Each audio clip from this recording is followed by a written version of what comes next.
بسم الله الرحمن الرحيم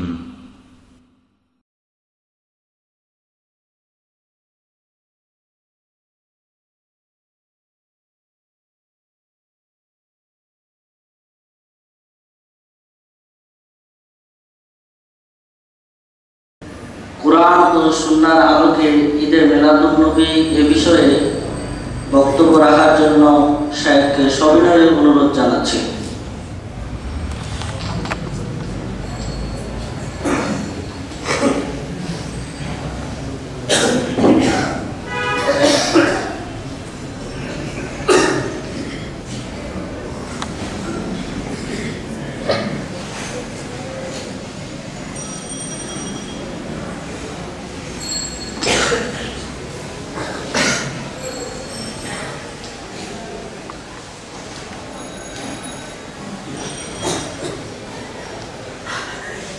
السلام عليكم ورحمة الله وبركاته.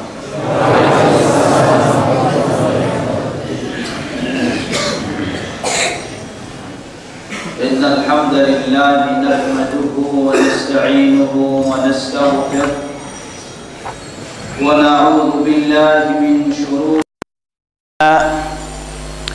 ومن سيئات أعمالنا ومن يهده الله فلا مضل له ومن يضلله فلا هادي له وأشهد أن لا إله إلا الله وحده لا شريك له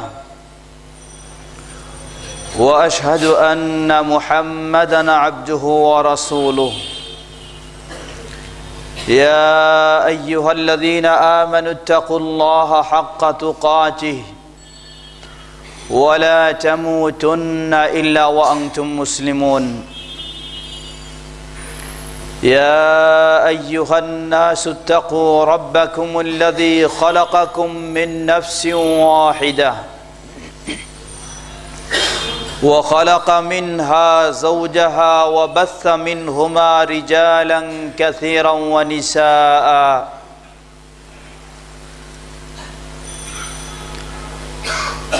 واتقوا الله الذي تساءلون به والأرحام إن الله كان عليكم رقيبا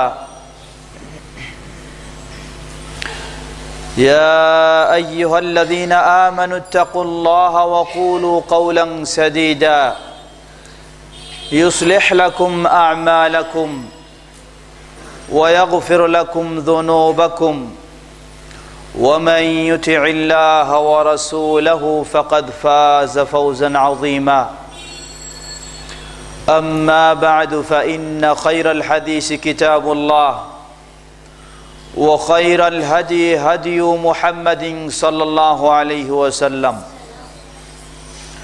وشر الأمور محدثاتها وكل محدثة بدعة وكل بدعة ضلالة وكل ضلالة في النار فأعوذ بالله من الشيطان الرجيم بسم الله الرحمن الرحيم فليحذر الذين يخالفون عن أمره أن تصيبهم فتنة أو يصيبهم عذاب أليم وقال جل ذكره قل هل ننبئكم بالأخسرين أعمالا الذين ضل سعيهم في الحياة الدنيا وهم يحسبون أنهم يحسنون صنعا وقال نبينا محمد صلى الله عليه وسلم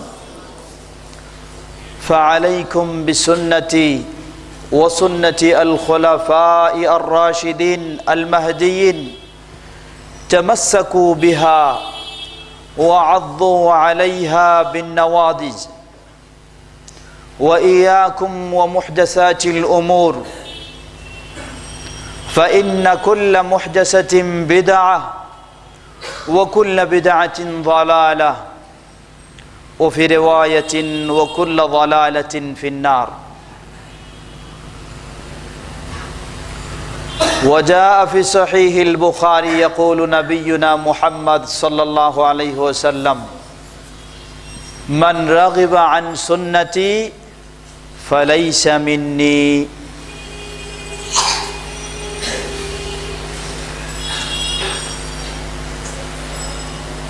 আজকের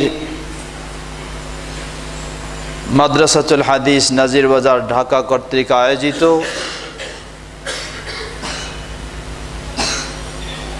কোরআন ও সুন্নাহর আলোকে ঈদে মিলাদুন নবী শীর্ষক আলোচনা সভায় উপস্থিত উলামায়ে কেরাম, অতিথিবৃন্দ, আমার সামনে উপবিষ্ট বয়োজ্যেষ্ঠ বয়কনিষ্ঠ প্রাণপ্রিয় দিনদার ভাইরা, স্নেহের ছাত্রবৃন্দ, পর্দার আড়ালে দিনদার মা ও বোনেরা, শুরুতে আবারও প্রশংসা জ্ঞাপন করছি সেই আল্লাহ সুবহানাহু ওয়া তাআলার, যিনি আমাদেরকে তার দিন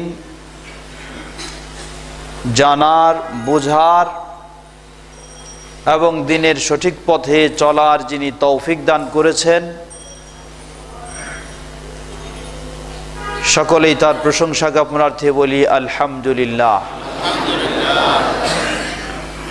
অতঃপর অসংখ্য সালাত ও সালাম পেশ করছি প্রিয় রাসূল মুহাম্মদ সাল্লাল্লাহু আলাইহি ওয়াসাল্লাম, যাকে অনুসরণ করেই মুসলিম সমাজকে ইসলাম পালন করতে হবে, যে রাসূলকে অনুসরণ করে প্রতিটি ইবাদত পালন করা প্রতিটি মুসলিম নর নারীর জন্য আল্লাহ সুবহানাহু ওয়া তাআলা ফরজ করে দিয়েছেন। সেই রাসূল, তার সাহাবায়ে কেরাম, আহলে বাইত, শেষ দিবস পর্যন্ত তার প্রতিটি একনিষ্ঠ অনুসারীদের উপর বর্ষিত হোক সালাতু সালাম।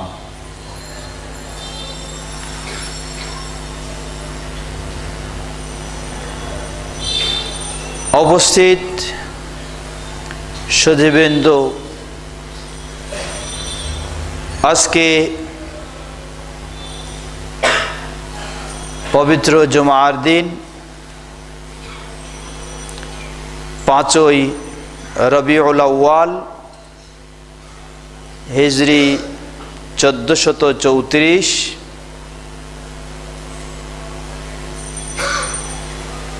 18ই জানুয়ারি 2013। আজকের এই সময়ে আমরা একটি অত্যন্ত গুরুত্বপূর্ণ বিষয়কে সামনে রেখে কোরআন ও সুন্নাহর আলোকে মুসলিম উম্মাহকে সঠিক দিক নির্দেশনা দেওয়ার লক্ষ্যে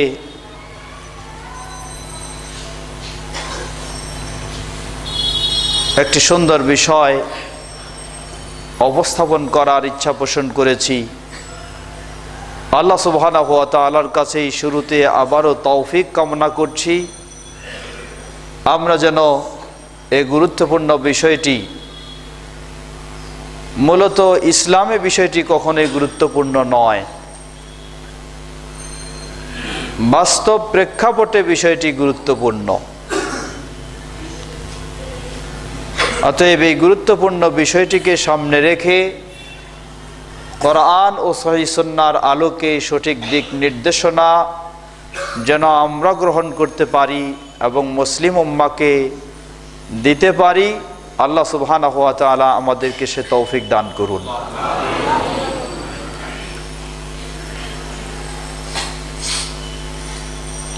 আমরা সকলে অবগত রয়েছি, ইসলামের প্রতিটি বিষয় কোরআন ও সহিহ সুন্নাহর আলোকেই প্রতিটি মুসলিম নর নারীর জন্য পালন করা অপরিহার্য,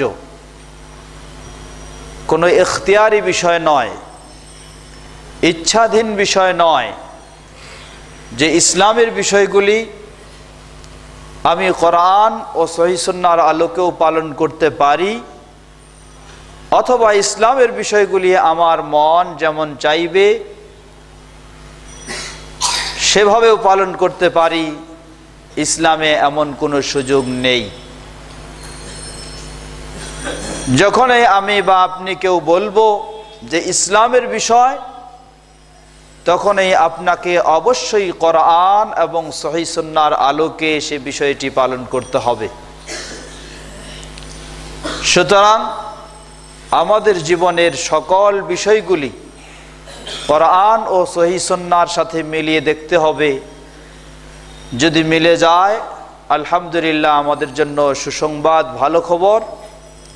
আর যদি মিলে না যায় তাহলে অবশ্যই সেই চিন্তা চেতনা বর্জন করে কোরআন ও সহিহ সুন্নাহর আলোকে আমাদের বিষয়গুলি করে নিতে হবে। বর্তমান সময়ে অর্থাৎ হিজরি বর্ষের এই রবিউল আউয়াল মাস শুরু হতেই আমরা অনেক ধরনের প্রচার প্রসার, কর্মসূচি, পরিকল্পনা বিভিন্ন জনের কাছে দেখতে পাই। দৈনিক পত্রিকাগুলি খুললেই পাওয়া যায় সকলেই যেন 25শে জানুয়ারিকে সামনে রেখে অনেক কিছু বলতে চাচ্ছে। অনেক মহলেরও ইসলামী কর্মসূচি হিসাবে তারাও 25শে জানুয়ারি, যে দিনটি হচ্ছে 12ই রবিউল আউয়াল, সেই দিনটিকে সামনে রেখে কর্মসূচি গ্রহণ করছেন। বরং ভারতীয় উপমহাদেশে বিশেষ করে একটি শ্রেণী মুসলিম বলে পরিচিত, তারা তাদের জীবনে সবচেয়ে বড় ইবাদত হিসাবে, সবচেয়ে গুরুত্বপূর্ণ কাজ হিসাবে যে কাজটিকে পালন করার চেষ্টা করে সেটি হচ্ছে তাদের কাছে ঈদে মিলাদুন নবী।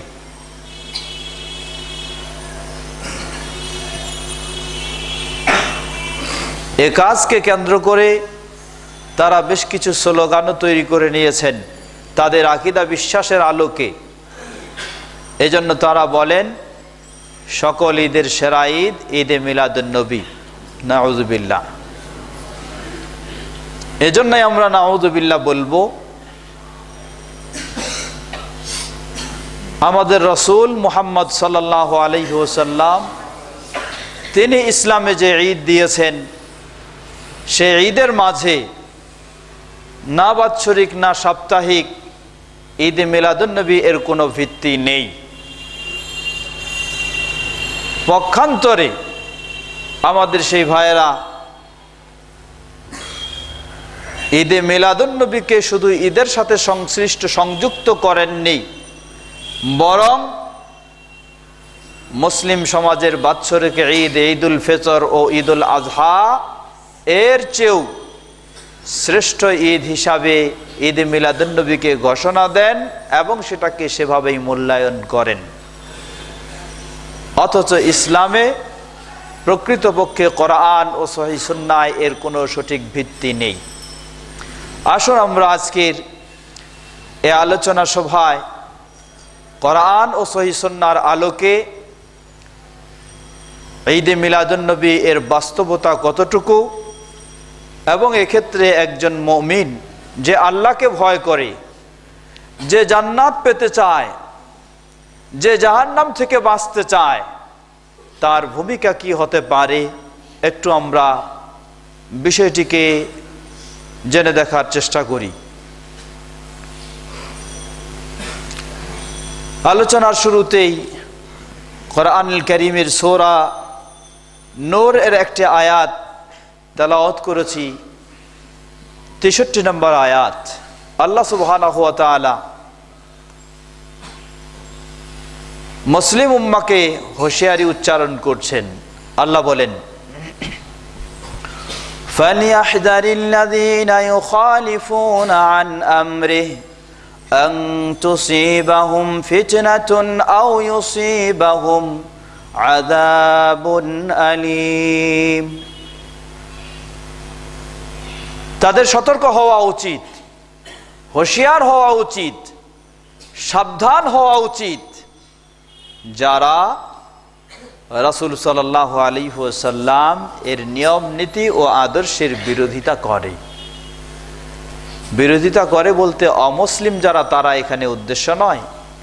এখানে ইসলাম পালনের নাম দিয়ে যারা রাসূলের সুন্নাহর বিরোধিতা করে, আল্লাহ বলেন আন তুসিবাহুম ফিতনাতুন, তাদেরকে ফিতনায় গ্রাস করতে পারে, আও ইউসিবাহুম আযাবুন আলীম, অথবা তাদেরকে কঠিন যন্ত্রণাদায়ক শাস্তি পেয়ে যেতে পারে। আজকে মুসলিম বিশ্ব ক্ষতিগ্রস্ত হওয়ার যে সমস্ত উল্লেখযোগ্য কারণ, সেগুলির মাঝে অন্যতম কারণ হচ্ছে রাসূলের সুন্নাহর নাম দিয়ে বহু রকমের বেদাত এর আবিষ্কার করে সেগুলিকেই পালন করা হয়, আর প্রকৃতপক্ষে রাসূল সাল্লাল্লাহু আলাইহি ওয়াসাল্লাম এর সুন্নাহকে বর্জন করা হয়। এটি হলো অন্যতম একটি কারণ।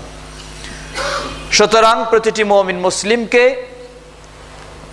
ইসলামের বিষয়গুলি যেগুলি আমরা পালন করব, প্রকৃতপক্ষে রাসূল সাল্লাল্লাহু আলাইহি ওয়াসাল্লাম এর সুন্নাহর আলোকে সত্যিকারী হয় কি না, বিষয়টি জেনে নিয়ে আমাদেরকে সে বিষয়ে সেভাবেই পালন করার চেষ্টা করতে হবে। আল্লাহ আমাদের সকলকে সে তৌফিক দান করুন। ঈদে মিলাদুন নবী একটি পরিভাষা, যেই পরিভাষাটি হলো বেদাতি পরিভাষা, যেই পরিভাষাটি হলো নতুন পরিভাষা। কোরআনুল কারীমে খুঁজে দেখলেও এই পরিভাষা কোথাও পাওয়া যাবে না। রাসূল সাল্লাল্লাহু আলাইহি ওয়াসাল্লাম এর হাদিসেও, বিশুদ্ধ হাদিসেও এই পরিভাষা কখনো খুঁজে পাওয়া যাবে না। খোলাফায়ে রাশিদিন, সাহাবায়ে কেরাম, এমনকি তাবেঈ,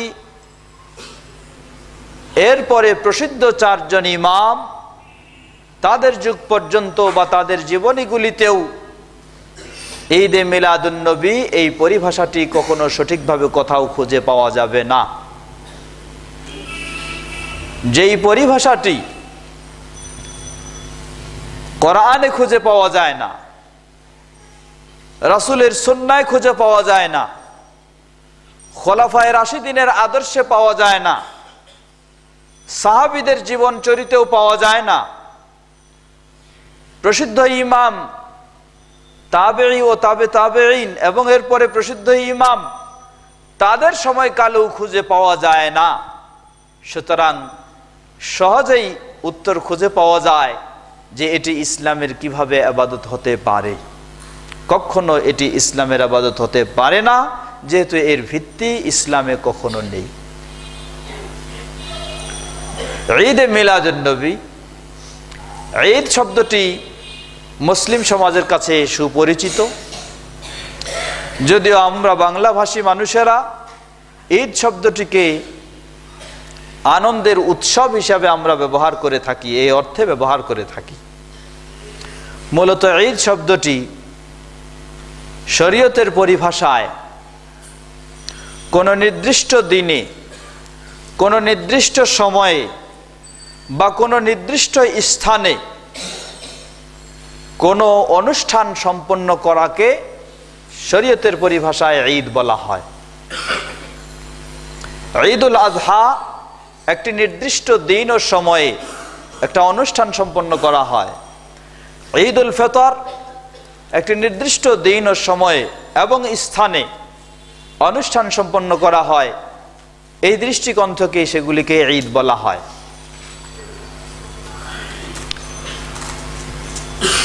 মিলাদুন নবী, মিলাদ শব্দটি এর প্রকৃত অর্থ হলো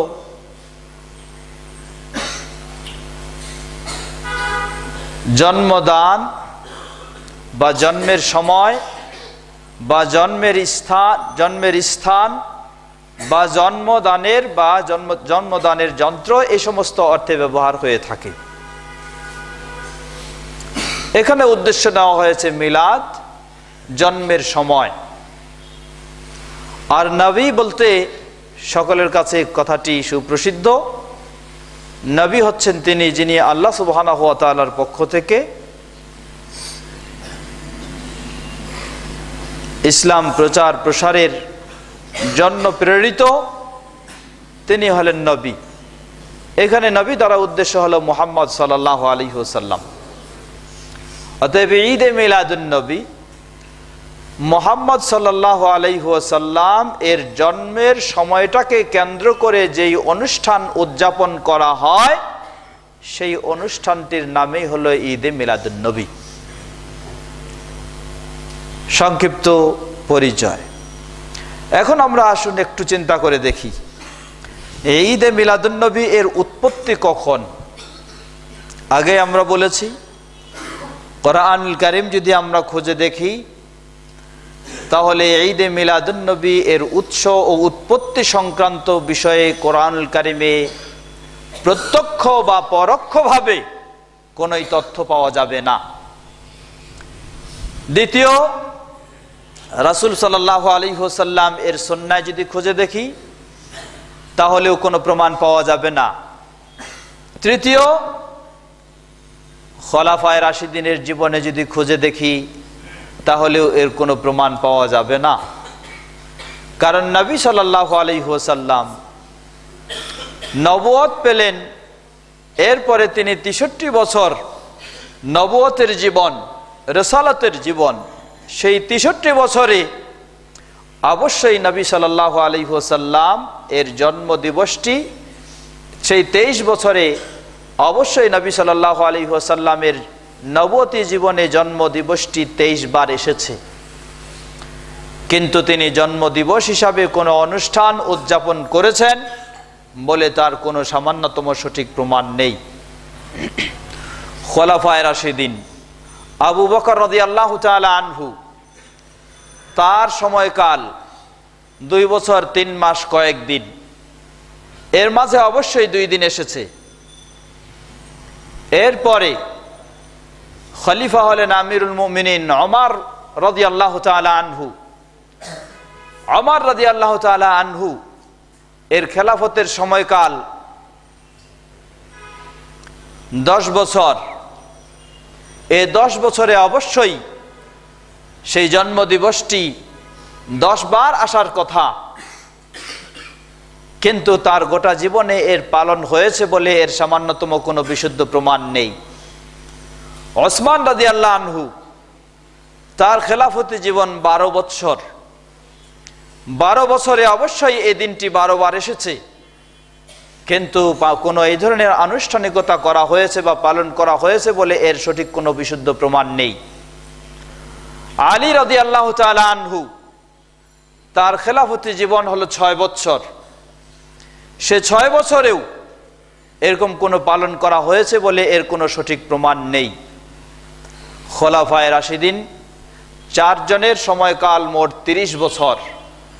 30 বছর রাসূল সাল্লাল্লাহু আলাইহি সাল্লামের ইন্তেকালের পরে যারা সবচেয়ে রাসূল সাল্লাল্লাহু আলাইহি ওয়াসাল্লামকে বেশি ভালোবাসতেন, যার সুন্নাহকে ধরে রাখার জন্য জীবনকে উৎসর্গ করে দিতে সর্বমুহূর্তে প্রস্তুত ছিলেন, সেই খোলাফায়ে রাশিদিন তাদের গোটা জীবনে, তাদের মাধ্যমে ব্যক্তিগতভাবে বা তাদের নেতৃত্বে সমষ্টিগতভাবে অথবা তাদের সময়কালে গোটা মুসলিম বিশ্বে এ ধরনের কোনো জন্মবার্ষিকী পালন করা হয়েছে বলে এর সামান্যতম কোনো বিশুদ্ধ প্রমাণ নেই। খোলাফায়ে রাশিদিনের সময় শেষ, শুরু হলো উমাইয়া বংশ, উমাইয়া শাসন। সেই উমাইয়া শাসন একাধারে 92 বছর 132 হিজরি পর্যন্ত উমাইয়া শাসন পরিচালিত হলো।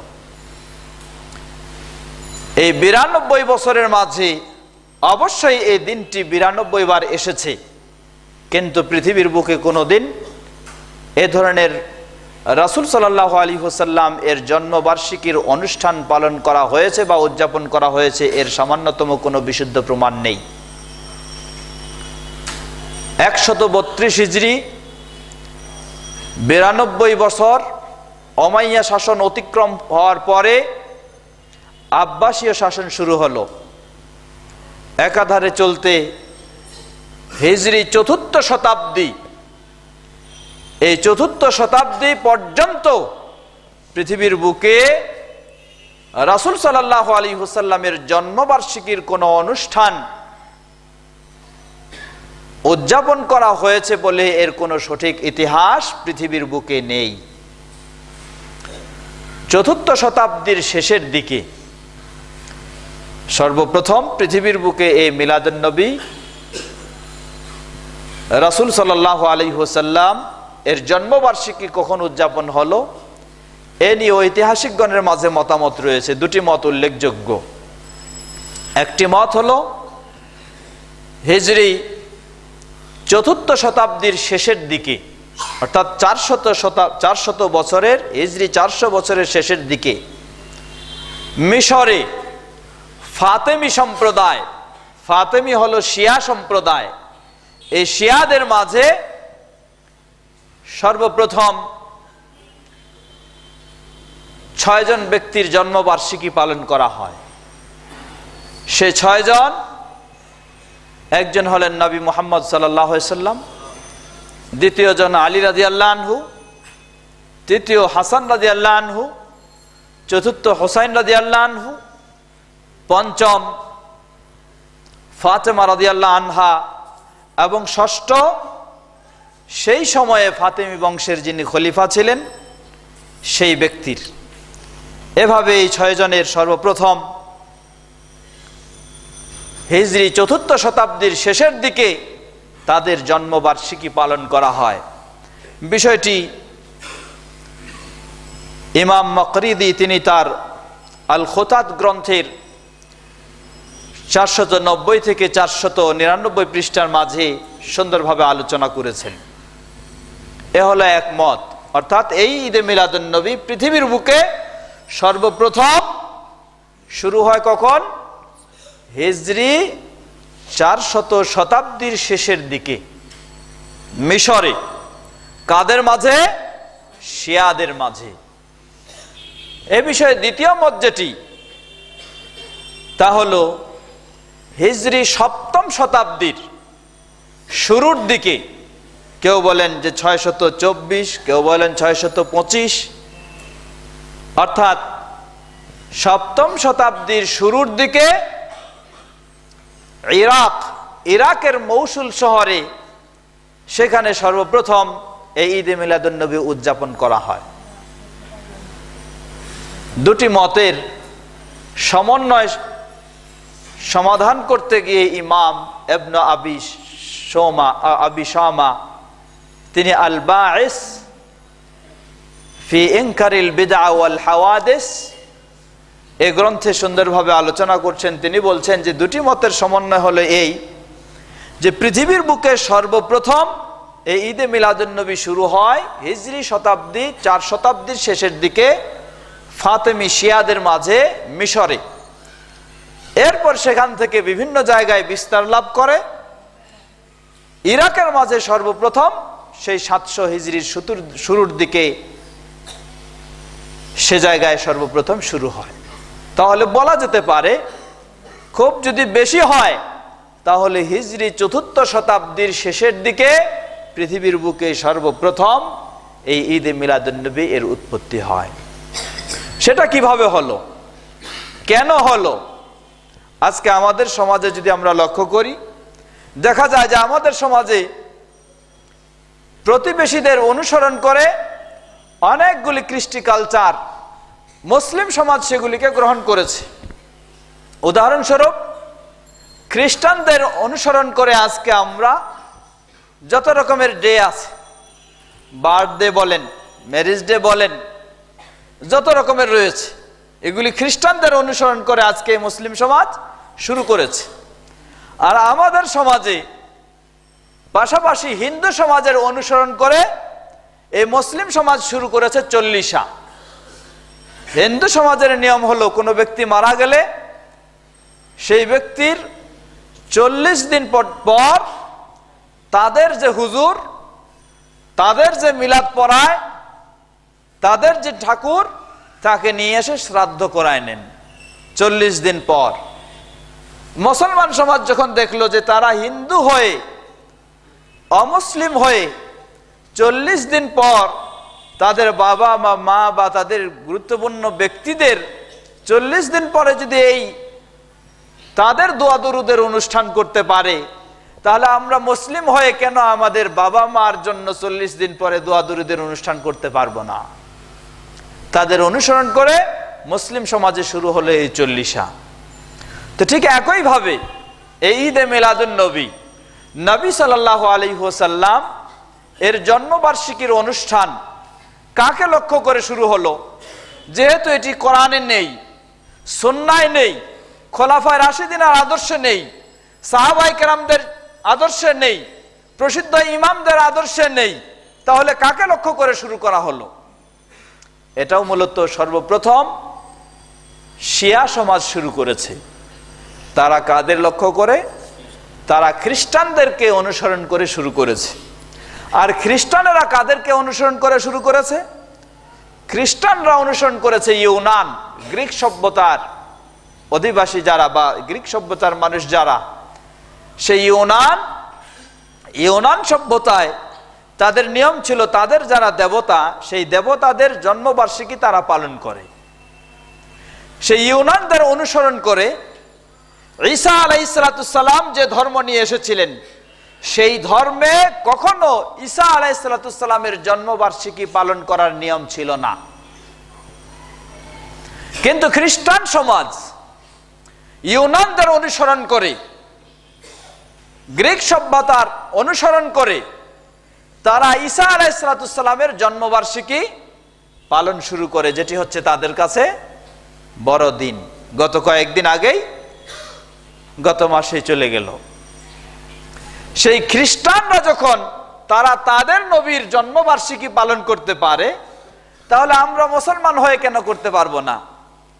তাই সর্বপ্রথম শিয়া সমাজ খ্রিস্টানদেরকে অনুসরণ করে তারা এই 6 জনের জন্মবার্ষিকী পালন শুরু করে।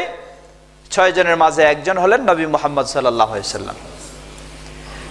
তাহলে ইউনানকে অনুসরণ করে খ্রিস্টান, খ্রিস্টানকে অনুসরণ করে শিয়া, শিয়াকে অনুসরণ করে এখন সুন্নি নামে বেদাতি সমাজে এটি আজকে ছড়িয়ে গেছে।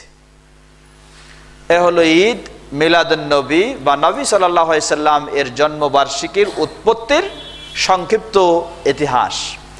এখন আসুন এই বিষয়টি যারা করেন তারা কোন দৃষ্টিকোণ থেকে করেন, তাদের কাছে এই বিষয়ে কোন রকমের দলিল প্রমাণ আছে কি না। আসলে আল্লাহ সুবহানাহু ওয়া তাআলা কোরআনুল কারীমে স্পষ্টভাবে ঘোষণা দিচ্ছেন, আজকে পৃথিবীতে যত দল ও মত রয়েছে, সকল দল ও মত কেউ কখনো নিজের ধর্মকে, নিজের আদর্শকে, নিজের মতবাদকে, নিজের তন্ত্র মন্ত্রকে কেউ কখনো ছোট মনে করে না। সবাই নিজেরটাকে বড় মনে করে। আল্লাহ সুবহানাহু ওয়া তাআলা সে বিষয়ে আল্লাহ রাব্বুল আলামিন ঘোষণা দিচ্ছেন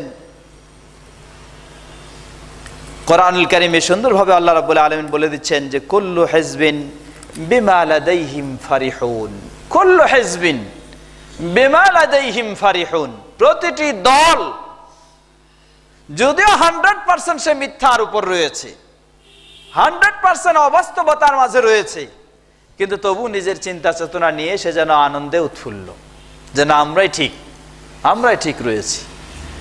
সুতরাং কেউ কখনো নিজের বিষয়টাকে ভুল বলে স্বীকার করবে না। যখনই সে স্বীকার করবে তখনই অবশ্যই সে অন্যদিকে ট্রান্সফার হয়ে যাবে।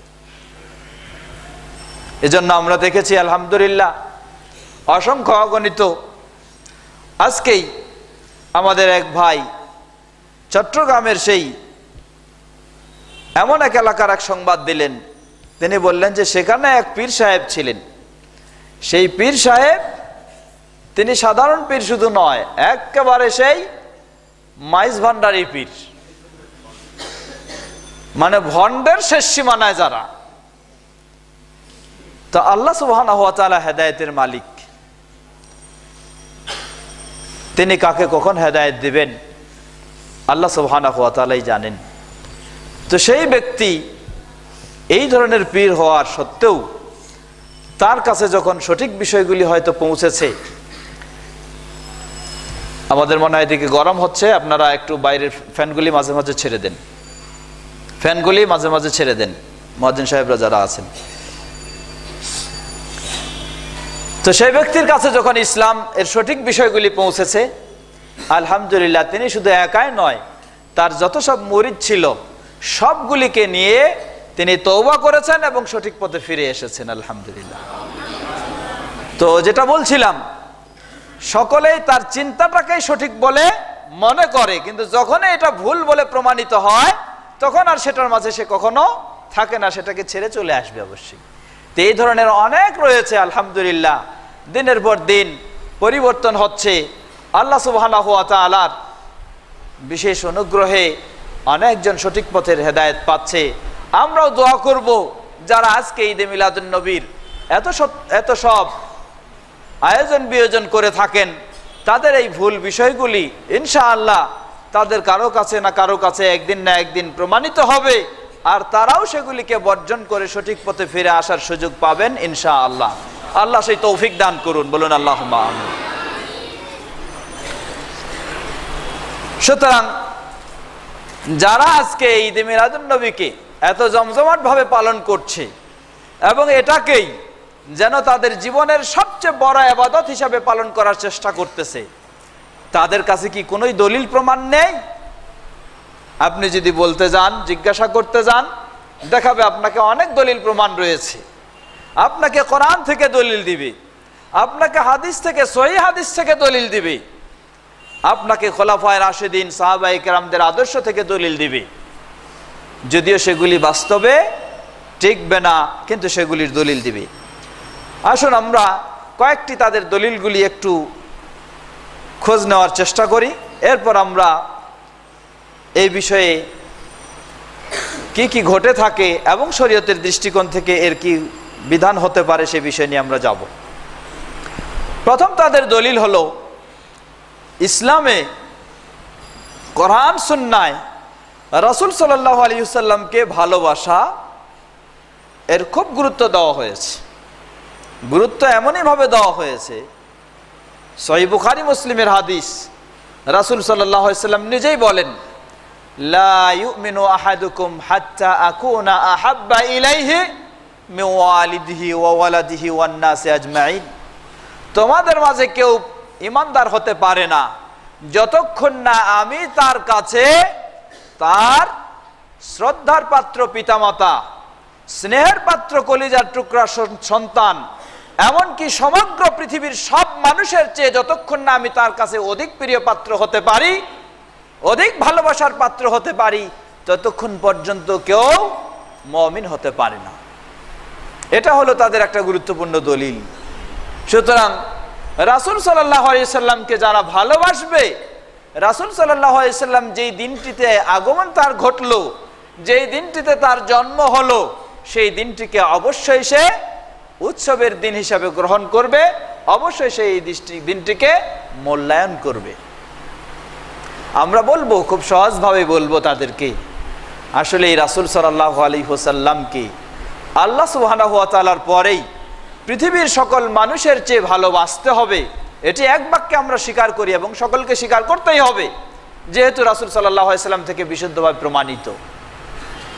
তো রাসূল সাল্লাল্লাহু আলাইহি ওয়াসাল্লামকে এভাবে ভালোবাসা আপনারাই শুরু করেছেন না আপনাদের আগে খোলাফায়ে রাশিদিন ও সাহাবায়ে কেরামগণ ভালোবেসেছেন?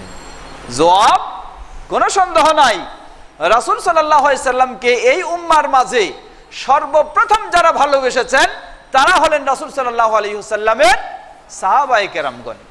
সর্বপ্রথম এবং সবচেয়ে বেশি যারা ভালোবেসেছেন তারাই হলেন কে? খোলাফায়ে রাশিদিন সাহাবায়ে কেরামগণ, কারণ তারাই সর্বপ্রথম রাসূল হিসেবে তাকে পেয়েছেন। আর তারা রাসূল সাল্লাল্লাহু আলাইহি সাল্লামকে এত ভালোবেসেছেন যে ধরনের ভালোবাসা পৃথিবীতে কিয়ামত পর্যন্ত আর কেউ দিতে পারবে না। সুতরাং আমরা যদি একটু চিন্তা করে দেখি, খোলাফায়ে রাশিদিন ও রাসূল সাল্লাল্লাহু আলাইহি সাল্লামের অগণিত সাহাবায়ে কেরামগণ তারা কি ভালোবাসা প্রমাণ করতে গিয়ে, ভালোবাসা বাস্তবায়ন করতে গিয়ে তারা কি কোনোদিন ঈদে মিলাদুন্নবী পালন করেছেন? জবাব না, পৃথিবীর বুকে কোথাও এর কোনো বিশুদ্ধ নির্ভরযোগ্য প্রমাণ নেই।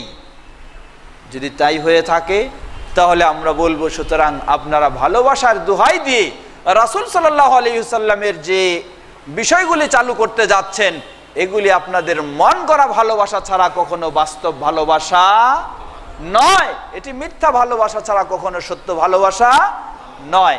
এজন্য এক কবি বলছিলেন, লাউ কানা হুব্বুকা সাদিকা লা আতা'তাহু ইন্নাল মুহিব্বা লিমান ইউহিব্বু মুতিউ আও ইউতিউ।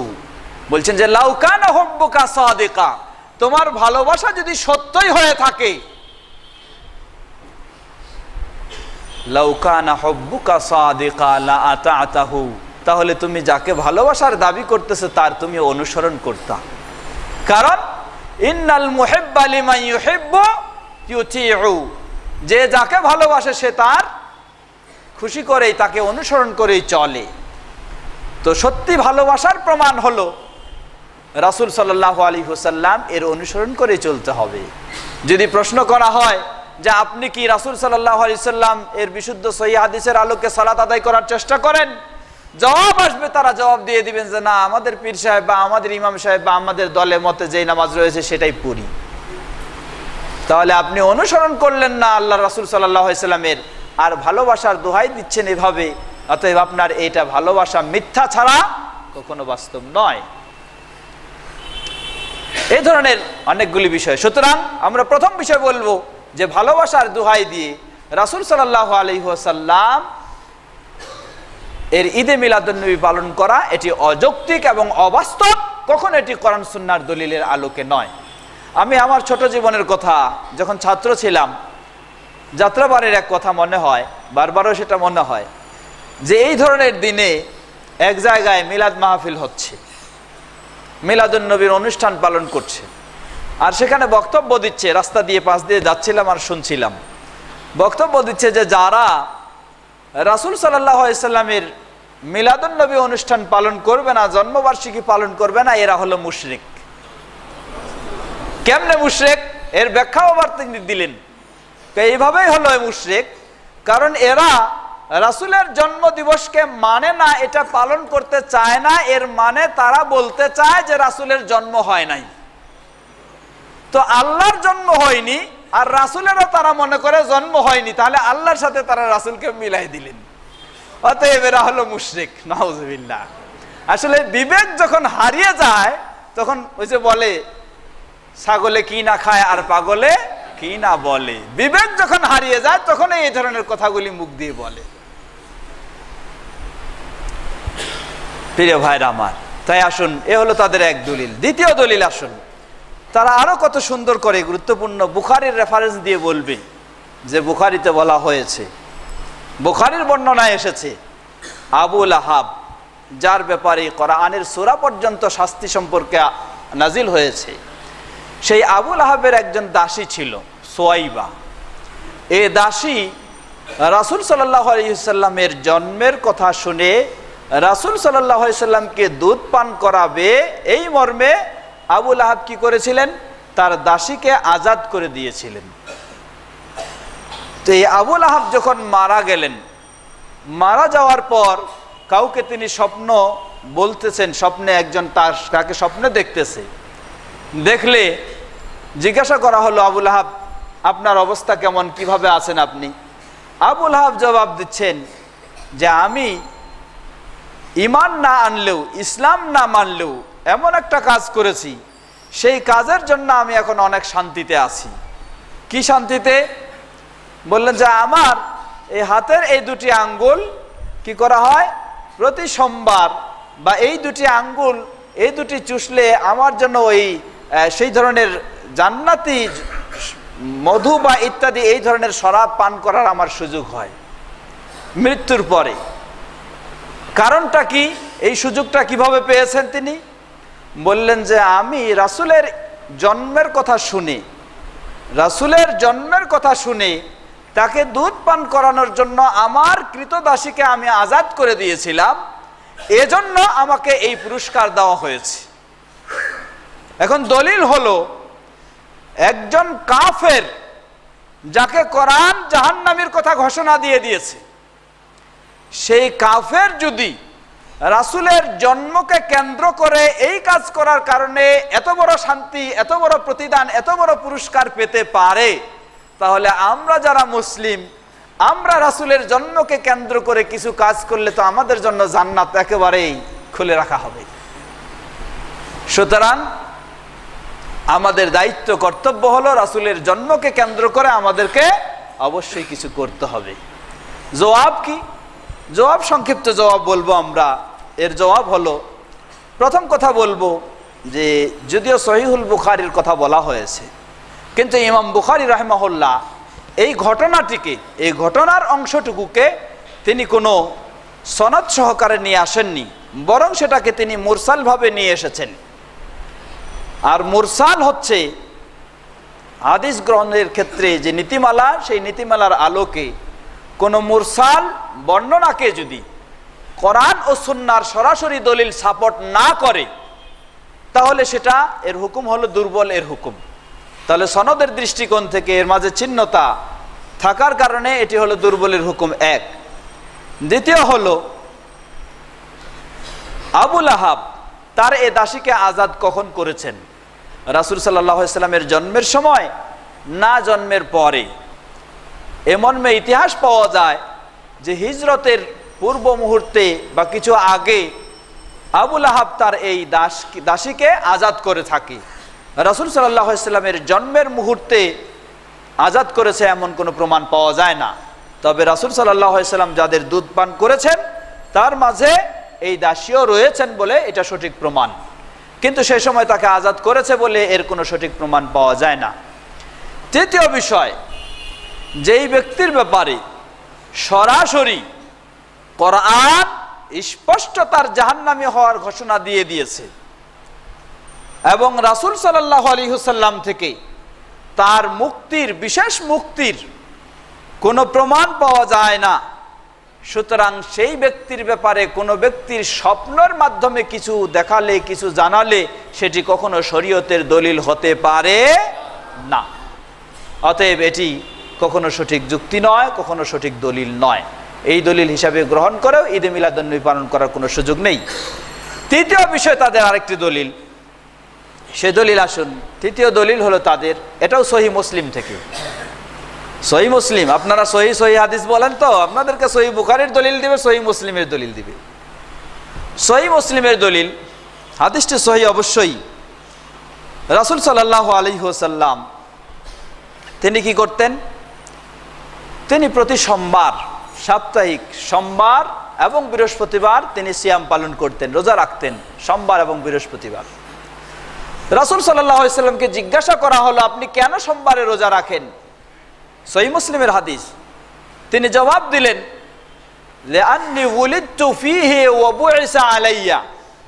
সোমবারে আমি রোজা রাখি এজন্যই যে সোমবারে উলিদতু ফীহি, সোমবারে আমি জন্ম লাভ করেছি, আমার জন্ম হয়েছে সোমবারে। ওয়া বুইসা ফীহি আলাইয়া, আর সেই সোমবারেই আমাকে নবুয়ত দেওয়া হয়েছে। তাই আমি কি করি? সোমবারের দিনটিকে গুরুত্ব দিয়ে সেই দিনটিতে সিয়াম পালন করি, রোজা রাখি। দলিল এখন তারা বলেন যে স্বয়ং আল্লাহর রাসূল সাল্লাল্লাহু আলাইহি ওয়াসাল্লাম নিজেই তিনি তার জন্ম দিবসটাকে রোজা রাখার মাধ্যমে পালন করেছেন, আর আপনারা বলেন রাসূল সাল্লাল্লাহু আলাইহি ওয়াসাল্লামের জন্ম দিবস পালন করা যাবে না। একজন সাধারণ মানুষ থেমে যাবে, কারণ হাদিস হলো সহিহ মুসলিমের, সহিহ হাদিস, জয়ীফ করার কোনো সুযোগ নেই। আর রাসূল সাল্লাল্লাহু আলাইহি ওয়াসাল্লাম নিজেই তার জন্মদিবস হিসাবে সোমবারে তিনি সিয়াম পালন করেছেন। জবাব কি? জবাব কয়েকটি জবাব দেব আমরা। প্রথম জবাব দেব, রাসূল সাল্লাল্লাহু আলাইহি সাল্লাম সোমবারে সিয়াম পালন করেছেন। কি বারে সিয়াম পালন করেছেন? সোমবারে। কিন্তু দিনটি কি 12ই রবিউল আউয়াল ছিল? কখনো না। 12ই রবিউল আউয়াল ছিল কিনা রাসূল সাল্লাল্লাহু আলাইহি সাল্লাম বলেন নাই যে 12ই রবিউল আউয়ালে আমি জন্ম লাভ করেছি, তাই 12ই রবিউল আউয়ালে আমি কি করি? রোজা রাখি। এই কথা তিনি বলেননি। তিনি রোজা রেখেছেন সোমবার, আর সেই দিনটির কথা বলেছেন। তাহলে আমাদের সেই ভাইয়েরা, তারা তো কখনো সোমবার নিয়ে মাতাল হয় নাই। সোমবারে তারা কখনো জন্মবার্ষিকী পালন করে না। উদাহরণস্বরূপ এই বছর খেয়াল করুন, 25শে জানুয়ারি কি বার? শুক্রবার। তাহলে রাসূল সাল্লাল্লাহু আলাইহি সাল্লাম জন্মদিবস হিসাবে আপনারা যদি এটা দলিল দিতেই চান, জন্মদিবস হিসাবে তিনি পালন করলেন কি বার? সোমবার। আর আপনারা পালন করবেন কি বার? শুক্রবার। সুতরাং রাসূল সাল্লাল্লাহু আলাইহি সাল্লামের আদর্শের সাথে আপনাদের আদর্শের কোনো মিল হতে পারে না। আপনাদের এটা মন গড়া, আপনাদের এটা চিন্তা, নিজেদের প্রবৃত্তির অনুসরণ ছাড়া আর কিছুই নয়। এ হলো এক জবাব। সুতরাং আপনারা যদি এই দলিল ব্যবহার করতে চান, তাহলে কখনো 12ই রবিউল আউয়ালের উপর নির্ভরশীল হতে পারবেন না। আপনাদেরকে নির্ভরশীল হতে হবে সোমবারের উপরে, কিন্তু আপনারা তা করেন নাই। দ্বিতীয় জবাব, রাসূল সাল্লাল্লাহু আলাইহি সাল্লাম জন্মদিবস সেদিন তার, এজন্য তিনি সিয়াম পালন করলেন। কি করলেন? না মিছিল করেছেন? হ্যাঁ, না কোনো অনুষ্ঠান করেছেন? জামাতবদ্ধভাবে সিয়াম পালন করেছেন? কোনো অনুষ্ঠান করেননি, তবে খাওয়া দাওয়ার আয়োজন করেছেন, তাই না? জিলাপি খাওয়ার, মিষ্টি খাওয়ার, না কিচ্ছু নয়। কিন্তু আপনারা রাসূলের সুন্নাহ অনুসরণের দাবি করেন আর এই দলিল দেন রাসূল সাল্লাল্লাহু আলাইহি সাল্লাম সেই দিনটি পালন করলেন পানাহার বর্জন করে, আর আপনাদের সেই দিনটি হলো আনন্দ উল্লাস খাওয়া দাওয়ার দিন, ঈদের দিন। তাহলে আল্লাহর রাসূলের সুন্নাহ তো আপনাদের মাঝে নেই। সুতরাং কি বলতে হয়? আল্লাহর রাসূল সাল্লাল্লাহু আলাইহি সাল্লাম বলেন, ওই সহিহ হাদিস সহিহ বুখারী, তিনি বলেন, মান রাগিবা আন সুন্নতি ফালাইসা মিন্নি। যে ব্যক্তি আমার সুন্নাহ, আমার আদর্শ, আমার নিয়ম নীতি থেকে মুখ ফিরিয়ে নিবে, ফালাইসা মিন্নি, সে আমার মধ্যে অন্তর্ভুক্ত হতে পারে না। আপনারা রাসূলের সুন্নাহর দলিল দিবেন, আর রাসূল সাল্লাল্লাহু আলাইহি সাল্লাম সোমবার যেই দিনটিকে যেভাবে পালন করেছেন আপনারা সেভাবে করবেন না। আপনারা করবেন 12ই রবিউল আউয়াল, আপনারা করবেন আনন্দ ফুর্তির মাধ্যমে, আপনারা করবেন খাওয়া দাওয়ার মাধ্যমে, আপনারা করবেন মিলাদ মাহফিলের মাধ্যমে, আপনারা করবেন অনুষ্ঠানের মাধ্যমে, আপনারা করবেন মিছিলের মাধ্যমে, আপনারা করবেন জশ্নে জুলুসের মাধ্যমে, আর বলবেন এটি রাসূলের সুন্নাহ। কোশ্চেন কালেও এটি রাসূলের সুন্নাহ নয়, রাসূলের সুন্নাহ থেকে আপনারা বের হয়ে গেছেন। অতএব রাসূলের ঘোষণাই হলো ফালাইসা মিন্নি, আপনারা রাসূলের মধ্যে অন্তর্ভুক্ত হতে পারেন না। এছাড়াও জবাব, রাসূল সাল্লাল্লাহু আলাইহি ওয়াসাল্লাম সোমবারে রোজা রাখলেন।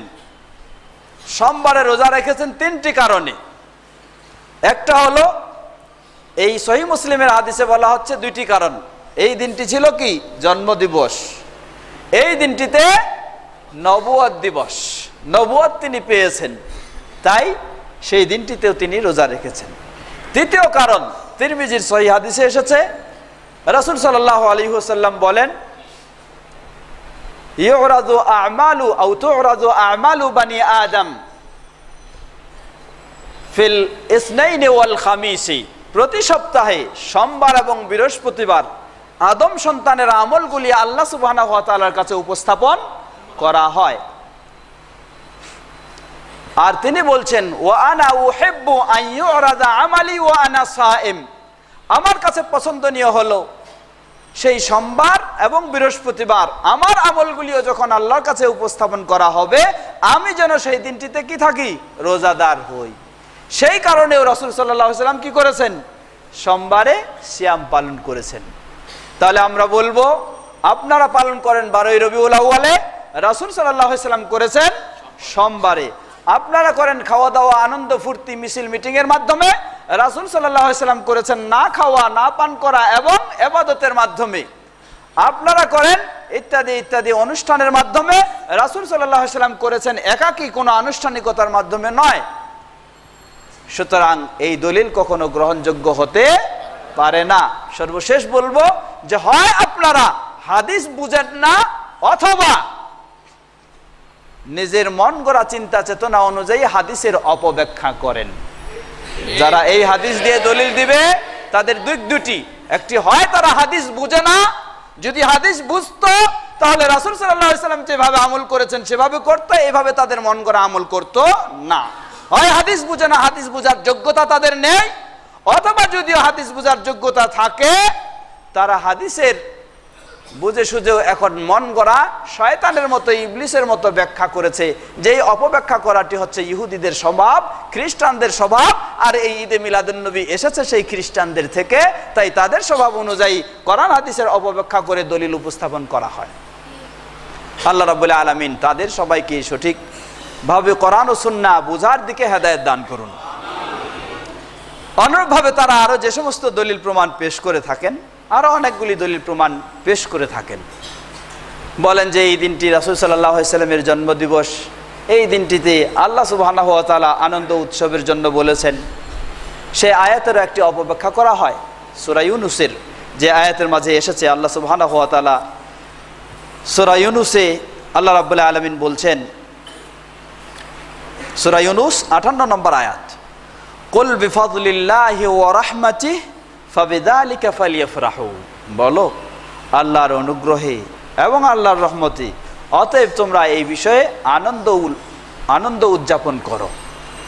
তে আনন্দ উদযাপন করার এখানে এই আয়াতের তাফসিরে তারা বলেন যে নবী মুহাম্মদ সাল্লাল্লাহু আলাইহি সাল্লাম আল্লাহর বিশেষ অনুগ্রহে আমরা তাকে পেয়েছি, এটা আল্লাহর বিশেষ নিয়ামত।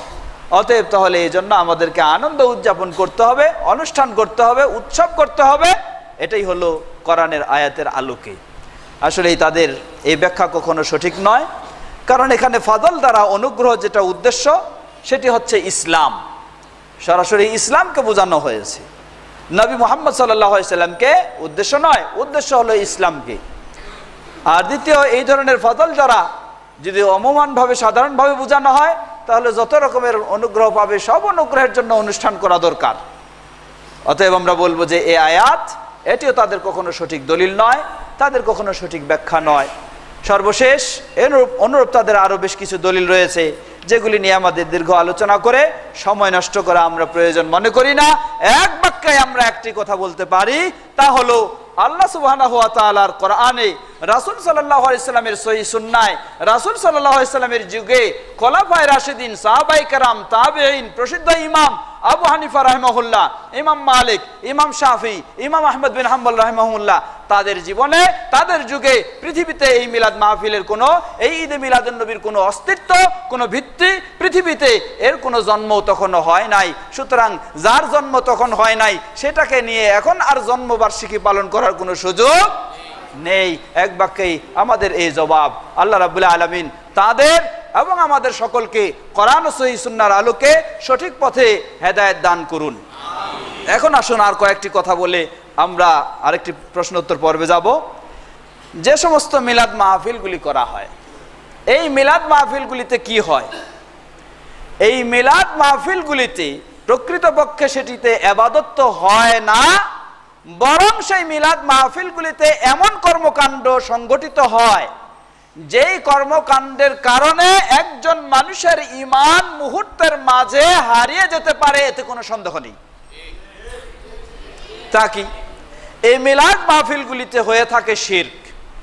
এই মিলাদ মাহফিলগুলিতে হয়ে থাকে শিরক। কিভাবে শিরক হয়? আমার বাস্তব কিছু দেখেছিও আমি নিজে। যারা মিলাদ মাহফিল করেন তারা আবার দুই গ্রুপ, বিশেষ করে দুই গ্রুপ বলতে এক গ্রুপ তারা বসে বসেই মিলাদ করে, বসে বসেই কিয়াম করে, আর এক গ্রুপ তারা দাঁড়ায় কিয়াম করে। তো যারা কিয়াম পার্টি এরা হলো সবচেয়ে বেশি গরম পার্টি। তো এই গরম পার্টি হলো তাদের সবচেয়ে বড় ঈদ হলো ঈদে মিলাদুন্নবী। তো এদের বিশ্বাস কি? এদের বিশ্বাস হলো সবচেয়ে জঘন্যতম, রাসূল সাল্লাল্লাহু আলাইহি সাল্লামের ব্যাপারে সবচেয়ে জঘন্যতম বিশ্বাস যার, এই দলটার হলো সেই বিশ্বাস। রাসূলের যুগে কাফের ও মুশরিক যারা 100% ছিল, তাদেরও এদের চেয়ে রাসূলের ব্যাপারে অনেক অনেক ভালো বিশ্বাস ছিল। কিভাবে সেগুলি বলবো আসছে। তো এই দলটি রাসূল সাল্লাল্লাহু আলাইহি সাল্লামের ব্যাপারে যখন মিলাদ মাহফিল করে, তারা যে অপকর্মগুলিতে লিপ্ত হয় সেগুলির মাঝে প্রথম তা হলো শিরক। শিরকে লিপ্ত হয়। তারা বিশ্বাস করে যখনই কখনো মিলাদ হয়, সেই মিলাদ মাহফিলের অনুষ্ঠানে আল্লাহর রাসূল সাল্লাল্লাহু আলাইহি সাল্লাম সশরীরে গিয়ে সেখানে উপস্থিত হয়ে যান। তো সশরীরে গিয়ে সেখানে উপস্থিত হন, এই বিশ্বাস যে করবে, তার বিষয়টি একটু চিন্তা করা দরকার। কেমন ভাবে সশরীরে? আসলে তারা সশরীরে না রুহানি ভাবে মনে করে? না, কখনো না, সশরীরে মনে করে। রুহানি যদি মনে করত, অনেক জায়গায় দেখবেন যে তারা মিলাদ করার সময় এক জায়গায় কি করে, একটা বালিশ রেখে দেয়, যে রাসূল সাল্লাল্লাহু আলাইহি সাল্লাম সেখানে হাজির হয়েও বালিশের উপর বসবেন। আর অনেক জায়গায় তারা কি করে, মিলাদ করার সময় রাসূল সাল্লাল্লাহু আলাইহি সাল্লাম এসে গেছেন তাদের কাছে এই বলে কি করে, তারা দাঁড়িয়ে যায়। রাসূল সাল্লাল্লাহু আলাইহি ওয়াসাল্লামের সামনে সাহাবায়ে কেরামগণ এ ধরনের দাঁড়াতে চাইলে কঠোরভাবে প্রতিবাদ করলেন, তোমরা কি আমাকে সেই রোম ও পারস্যের নেতাদের মতো মনে করো যে তোমরা আমাকে দেখে দাঁড়াতে চাও? রাসূল সাল্লাল্লাহু আলাইহি সাল্লাম তার জীবদ্দশায় কঠোরভাবে দাঁড়ানোর জন্য কি করলেন, নিষেধ করলেন। আর আজকে এই সব রাসূলের ভালোবাসার নাম দিয়ে রাসূল সাল্লাল্লাহু আলাইহি সাল্লাম যে কাজটার জন্য কঠোরভাবে নিষেধ করেছেন, সেই কাজটাই তারা আজকে খুব আনন্দ উল্লাসের সাথে করে। তারা বিশ্বাস করে সেখানে সরাসরি আল্লাহ রাসূল সাল্লাল্লাহু আলাইহি সাল্লাম উপস্থিত হয়েছেন, তাদের কথাবার্তা, তাদের আবেদন নিবেদনগুলি তারা রাসূল সাল্লাম কি করেন শুনেন। আমি নিজে এক মসজিদে সফরে ছিলাম, এখন সালাতের সময় হয়ে গেছে রমজান মাসে। সেখানে আমি এক মসজিদে, বললে সবাই চিনবেন, বলবো না, সেই মসজিদে গিয়ে আমি এশার সময় হয়ে গেছে, এশা পড়তে হবে, এশা পড়লাম। তবে জামাত হয়ে গেছে, তাদের তারাবিও শেষের দিকে। আমি বাইরে বারান্দায় এশা পড়ে নিলাম। পরে একটু ক্লান্তি ভাব হচ্ছে, একটু বসলাম আর মনে করলাম যে কোনোদিন মিলাদের অনুষ্ঠানে তো থাকার সুযোগ হয় নাই, দেখারও প্র্যাকটিক্যাল সুযোগ হয়নি, তো আজকে একটু দূর থেকেই দেখি কি অবস্থাটা কেমনে চলে। তো তাদের বেতের নামাজ শেষ হয়ে গেল। বেতের শেষ হয়ে বেশ কিছু মানুষ বের হয়ে গেলেন, আর কিছু সংখ্যক বেশ বড় অংশ তারা বসে থাকলেন। এখন তাদের ইমাম সাহেব শুরু করলেন ইয়া নবী সালামু আলাইকা বলে মিলাদ শুরু করলেন। এই কিছু বলতে বলতে শেষ পর্যায়ে যখন সবাই মিলে তারা দাঁড়ালো, আমি বাইরে দূর থেকে বারান্দা থেকে দেখতেছি, সবাই দাঁড়ালো।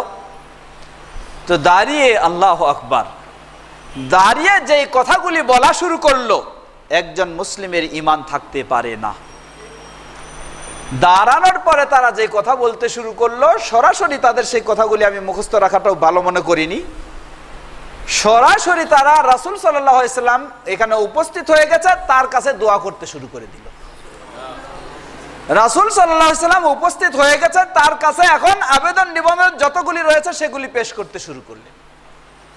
তাহলে কোনো ব্যক্তি যদি রাসূল সাল্লাল্লাহু আলাইহি সাল্লামের কাছে দোয়া করতে শুরু করে, তাহলে তার ঈমান কোথায়? শাফাআত, কিয়ামতের মাঠে সর্বপ্রথম যাকে সুপারিশ করার জন্য অনুমতি দেওয়া হবে তিনি হলেন আমাদের নবী মুহাম্মদ সাল্লাল্লাহু আলাইহি সাল্লাম। কিন্তু মুহাম্মদ সাল্লাল্লাহু আলাইহি সাল্লামের কাছে সুপারিশের দোয়া করা যাবে, কারণ সুপারিশের মালিক কে? মালিক হলেন আল্লাহ সুবহানাহু ওয়া তাআলা। অতএব চাওয়ার নিয়ম হলো যে হে আল্লাহ, আপনি আমাকে মুহাম্মদ সাল্লাল্লাহু আলাইহি সাল্লামের সুপারিশ লাভ করার তৌফিক দান করুন। এইভাবে দোয়া হলো সুপারিশের দোয়া। কিন্তু কেউ যদি দোয়া করে সরাসরি যে হে মুহাম্মদ সাল্লাল্লাহু আলাইহি সাল্লাম, আপনি আমাকে সুপারিশ করবেন, আমার সুপারিশ সুযোগ করে দিবেন, তাহলে এটি অবশ্যই শিরক হয়ে যাবে, অবশ্যই শিরক।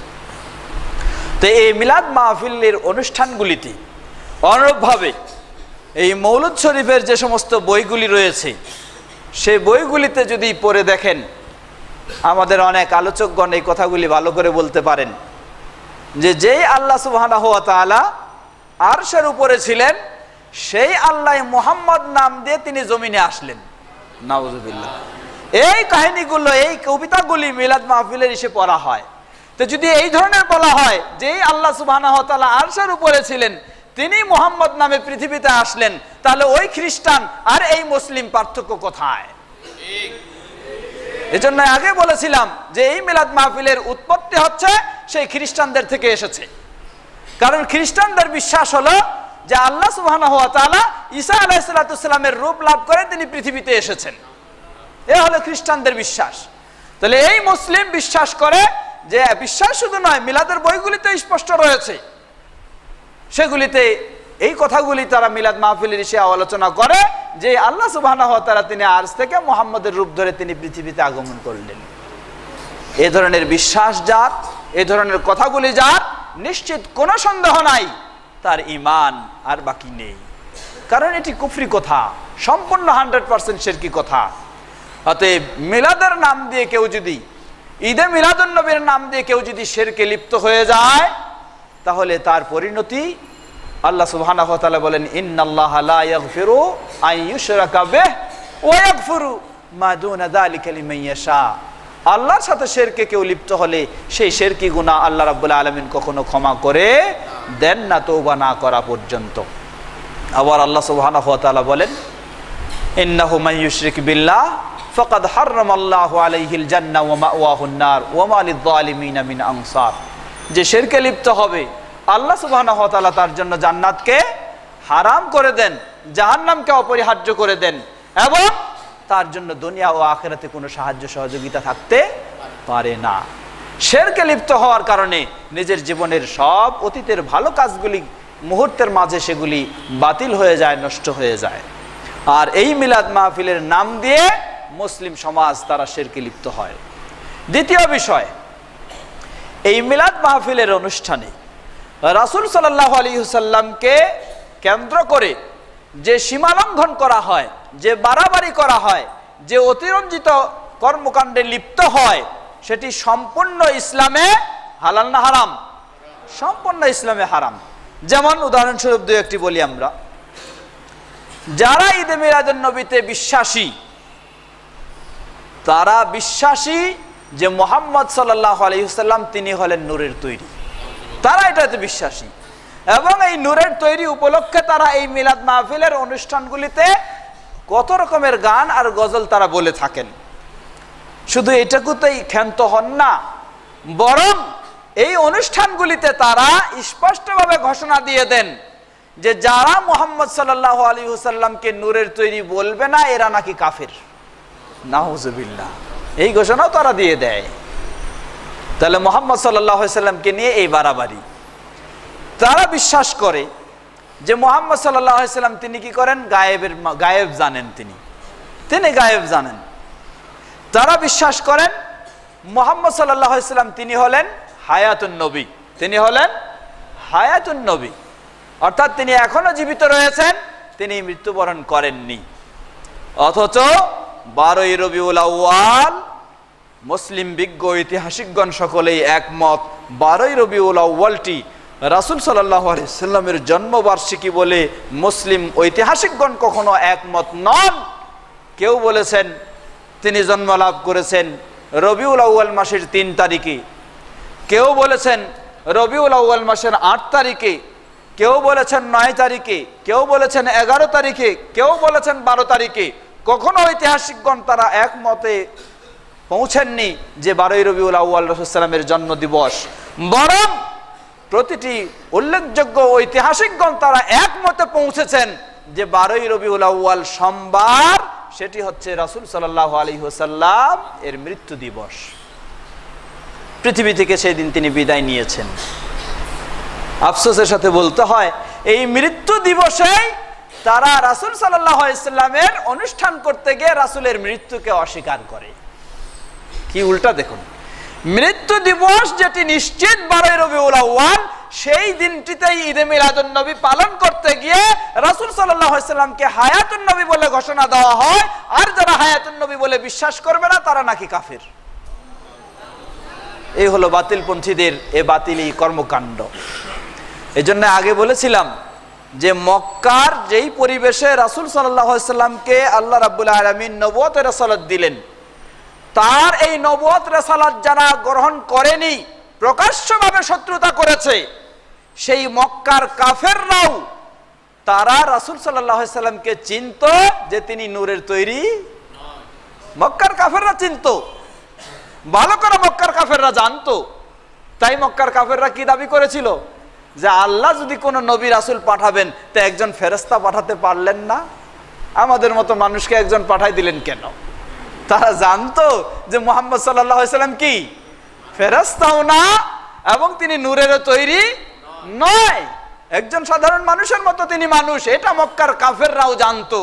আফসোসের সাথে বলতে হয়, ঈদুল মিলাদুন্নবী যারা ঈদে মিলাদুন্নবী কঠিন গুরুত্ব সহকারে পালন করেন, তারা এই দিনটিতে এই সমস্ত বাতিল, শুধু ওই দিন নয়, তাদের সারা জীবনে এই বিশ্বাস করে থাকে নবী সাল্লাল্লাহু আলাইহি সাল্লাম শুধু নূরের তৈরি নয়, তার গোটা দেহটাও নাকি নূরে মুজাসসাম। নাউজুবিল্লাহ। আমরা আরেকদিন বিস্তারিত এই বিষয়টি নিয়ে একদিন আলোচনা করব, বিস্তারিত দলিল প্রমাণ সহকারে, যে নবী সাল্লাল্লাহু আলাইহি সাল্লাম নূরের তৈরি নাকি তৈরি সেটি নিয়ে বিস্তারিত আলোচনা করব। মক্কার কাফেররাও বিশ্বাস করত যে মুহাম্মদ সাল্লাল্লাহু আলাইহি ওয়াসাল্লাম তিনি একজন মানুষ। তারাও বিশ্বাস করত যে মুহাম্মদ সাল্লাল্লাহু আলাইহি ওয়াসাল্লাম গায়েব জানতেন না, কিন্তু আজকে তারা এই বিশ্বাস করে। অতএব নবী সাল্লাল্লাহু আলাইহি ওয়াসাল্লামের ব্যাপারে এই ধরনের বাড়াবাড়ি করা, এই বাড়াবাড়ি করার নিয়মটাও এসেছে কার কাছ থেকে? সেই নিয়মটাও এসেছে খ্রিস্টানদের থেকে। কাদের থেকে? খ্রিস্টানদের থেকে। তারা বাড়াবাড়ি করেছে কার ব্যাপারে? ঈসা আলাইহিস সালাতু ওয়াস সালামের ব্যাপারে। এজন্য সহিহ বুখারীর হাদিস, রাসূল সাল্লাল্লাহু আলাইহি ওয়াসাল্লাম সরাসরি ভাবে নিষেধ করেছেন। রাসূল সাল্লাল্লাহু আলাইহি ওয়াসাল্লাম বলেন, লা তুতরুনি কামা আতরাতিন নাসারা ঈসা ইবনে মারইয়ামা ইন্নামা আনা আবদুন ফাকুলু আব্দুল্লাহি ওয়া রাসূলুহু। বলছেন যে তোমরা আমার ব্যাপারে বাড়াবাড়ি করো না, যেমনই ভাবে খ্রিস্টান সমাজ ঈসা আলাইহিস সালাতু ওয়াস সালামের ব্যাপারে বাড়াবাড়ি করেছেন। ইন্নামা আনা আবদুন, আমি শুধু একজন কি বান্দা, আমি কোনো মাবুদ না, আমি আল্লাহ না, আল্লাহর কোনো কিছুই না, আমি একজন বান্দা। ফাকুলু আব্দুল্লাহ ওয়া রাসূলুহু, সুতরাং বলো আল্লাহর বান্দা এবং আল্লাহর রাসূল, এর চেয়ে বেশি নয়। সহিহুল বুখারী হাদিস নাম্বার 3445 নম্বর। তা রাসূল সাল্লাল্লাহু আলাইহি সাল্লাম কঠিনভাবে নিষেধ করেছেন, কিন্তু আজকে আফসোসের সাথে বলতে হয় সেই খ্রিস্টানদের অনুসরণ করে তারা যেমনই ভাবে ঈসা আলাইহিস সালাতু ওয়াস সালামকে আল্লাহর সমপর্যায়ে পৌঁছে দিয়েছে, এই শ্রেণীর মানুষেরা ঠিক একই ভাবে মুহাম্মদ সাল্লাল্লাহু আলাইহি সাল্লামকেও আল্লাহর সমপর্যায়ে পৌঁছায় দেওয়ার বহু রকমের তাদের আকীদা, বিশ্বাস ও সবকিছুই তারা গ্রহণ করেছে। অনুরূপভাবে এই সমস্ত বিষয়গুলিতে আরো যা কিছু অনুষ্ঠিত হয়ে থাকে, অনেক জায়গায় দেখবেন ঈদে মিলাদুন্নবীর নাম দিয়ে যে অনুষ্ঠানগুলি হয়, সেখানে হয়ে থাকে যত রকমের নাচ গানের আয়োজন, সেখানে হয়ে থাকে নাচ গানের আয়োজন, কত রকমের বাদ্যযন্ত্রের আয়োজন। যাই দেখুন ওই মাজারগুলিতে, সেই ওরসগুলিতে গিয়ে দেখবেন যে কি পরিস্থিতি সেখানে। অনুরূপভাবে এই সমস্ত অনুষ্ঠানগুলিতে কি হয়ে থাকে, মেয়েরাও পুরুষদের সাথে সম্মিলিত হয়ে এই অনুষ্ঠানগুলি খোলামেলাভাবে অবাধে বিচরণ করে থাকে। অনুরূপভাবে এই সমস্ত অনুষ্ঠানগুলিতে কি হয়, অনেক দেখবেন মাজারের সেই মিলাদুন্নবীর অনুষ্ঠানগুলিতে বা ওরসের অনুষ্ঠানগুলিতে হয়ে থাকে সেখানে গাজার আসর, গাজার আসর হয়ে থাকে, মদ গাজা ইত্যাদির আসর। অনুরূপভাবে এগুলিকে কেন্দ্র করে মসজিদগুলিকেও কি করা হয়, মসজিদের সম্মান, মসজিদের মর্যাদাকে নষ্ট করা হয় মসজিদে যখন এই সমস্ত শিরকি অনুষ্ঠানগুলি করা হয়। সর্বশেষ আমরা এখন ফিরে আসি, তাহলে এই বিষয়টির শরীয়তের দৃষ্টিকোণ থেকে সিদ্ধান্ত কি হতে পারে। শরীয়তের দৃষ্টিকোণ থেকে এর সিদ্ধান্ত বলার আর অপেক্ষা রাখে না। যেই বিষয়টি, যেই ইবাদতটি কোরআনে পাওয়া যায় না, যেই ইবাদতটি রাসূলের সহিহ হাদিসে পাওয়া যায় না, যেই ইবাদত খোলাফায়ে রাশিদিনের আদর্শে পাওয়া যায় না, সাহাবায়ে কেরামদের মাঝে নেই, তাবেঈদের মাঝে নেই, প্রসিদ্ধ ইমামদের মাঝে নেই, সেটি কি কখনো ইসলামের ইবাদত হতে পারে? কখনো হতে পারে না। একজন সাধারণ বিবেকবান মানুষ সেই স্বীকৃতি সে দিবে। আর যদি ইসলামের ইবাদত না হয়ে থাকে, সুতরাং কেউ যদি এটাকে ইসলামের ইবাদত বলে পালন করে, তাহলে কি তার কোনোদিন সওয়াব হতে পারে? কখনো নয়। এজন্য আমরা আগেই বলেছিলাম যে এই কাজগুলি এমন কাজ, আল্লাহ সুবহানাহু ওয়া তাআলা স্পষ্টভাবে ঘোষণা দিচ্ছেন। আল্লাহ বলছেন, কুল হাল নুনাব্বিউকুম বিল আকসারিনা আমালা, বলে দাও আমি কি তোমাদেরকে সংবাদ দিব না তাদের, বিল আকসারিনা আমালা, যারা তাদের আমল করা সত্ত্বেও ক্ষতিগ্রস্ত হয়ে থাকে, তাদের আমলেও ক্ষতিগ্রস্ত হয়ে থাকে। আল্লাযীনা দাল্লা সাইয়ুহুম ফিল হায়াতিদ দুনিয়া, দুনিয়ার জীবনেই যাদের কর্মকাণ্ড সবকিছু কি হয়েছে, পণ্ড হয়ে গেছে। ওয়াহুম ইয়াহসাবুনা আন্নাহুম ইউহসিনুনা সুনআ, কিন্তু তারা ধারণা করে রাখছে যে তারা যেন খুব ভালো কাজ করছে। আল্লাহ সুবহানাহু ওয়া তাআলা কত সুন্দরভাবে তাদের চিত্রটা যেন সূরা কাহফের 103 নম্বর ও 4 নম্বর আয়াতে সুন্দরভাবে তুলে ধরেছেন। সুতরাং যেটি ইসলামের ইবাদত নয়, কোন ব্যক্তি সেটাকে যতই গুরুত্ব করে পালন করুক না কেন, আল্লাহ সুবহানাহু ওয়া তাআলা দিয়ে দেন যে সেটি হলো দাল্লা সাইয়ু দুনিয়া, দুনিয়াতেই তাদের এই কাজ, আখিরাতে তো এর কোনো মূল্য নেই। রাসূলের আমরা অনেকবারই এই হাদিসটি বারবার বলেছি। তিনি বলেছেন, মান রাগিবা আন সুন্নতি ফালাইসা মিন্নি। রাসূল সাল্লাল্লাহু আলাইহি ওয়াসাল্লামের আদর্শের মাঝে তার রেখে যাওয়া ইসলামে এ ধরনের জন্মবার্ষিকী পালন করা বা ঈদে মিলাদুন নবী পালন করার কোনো নিয়ম নেই।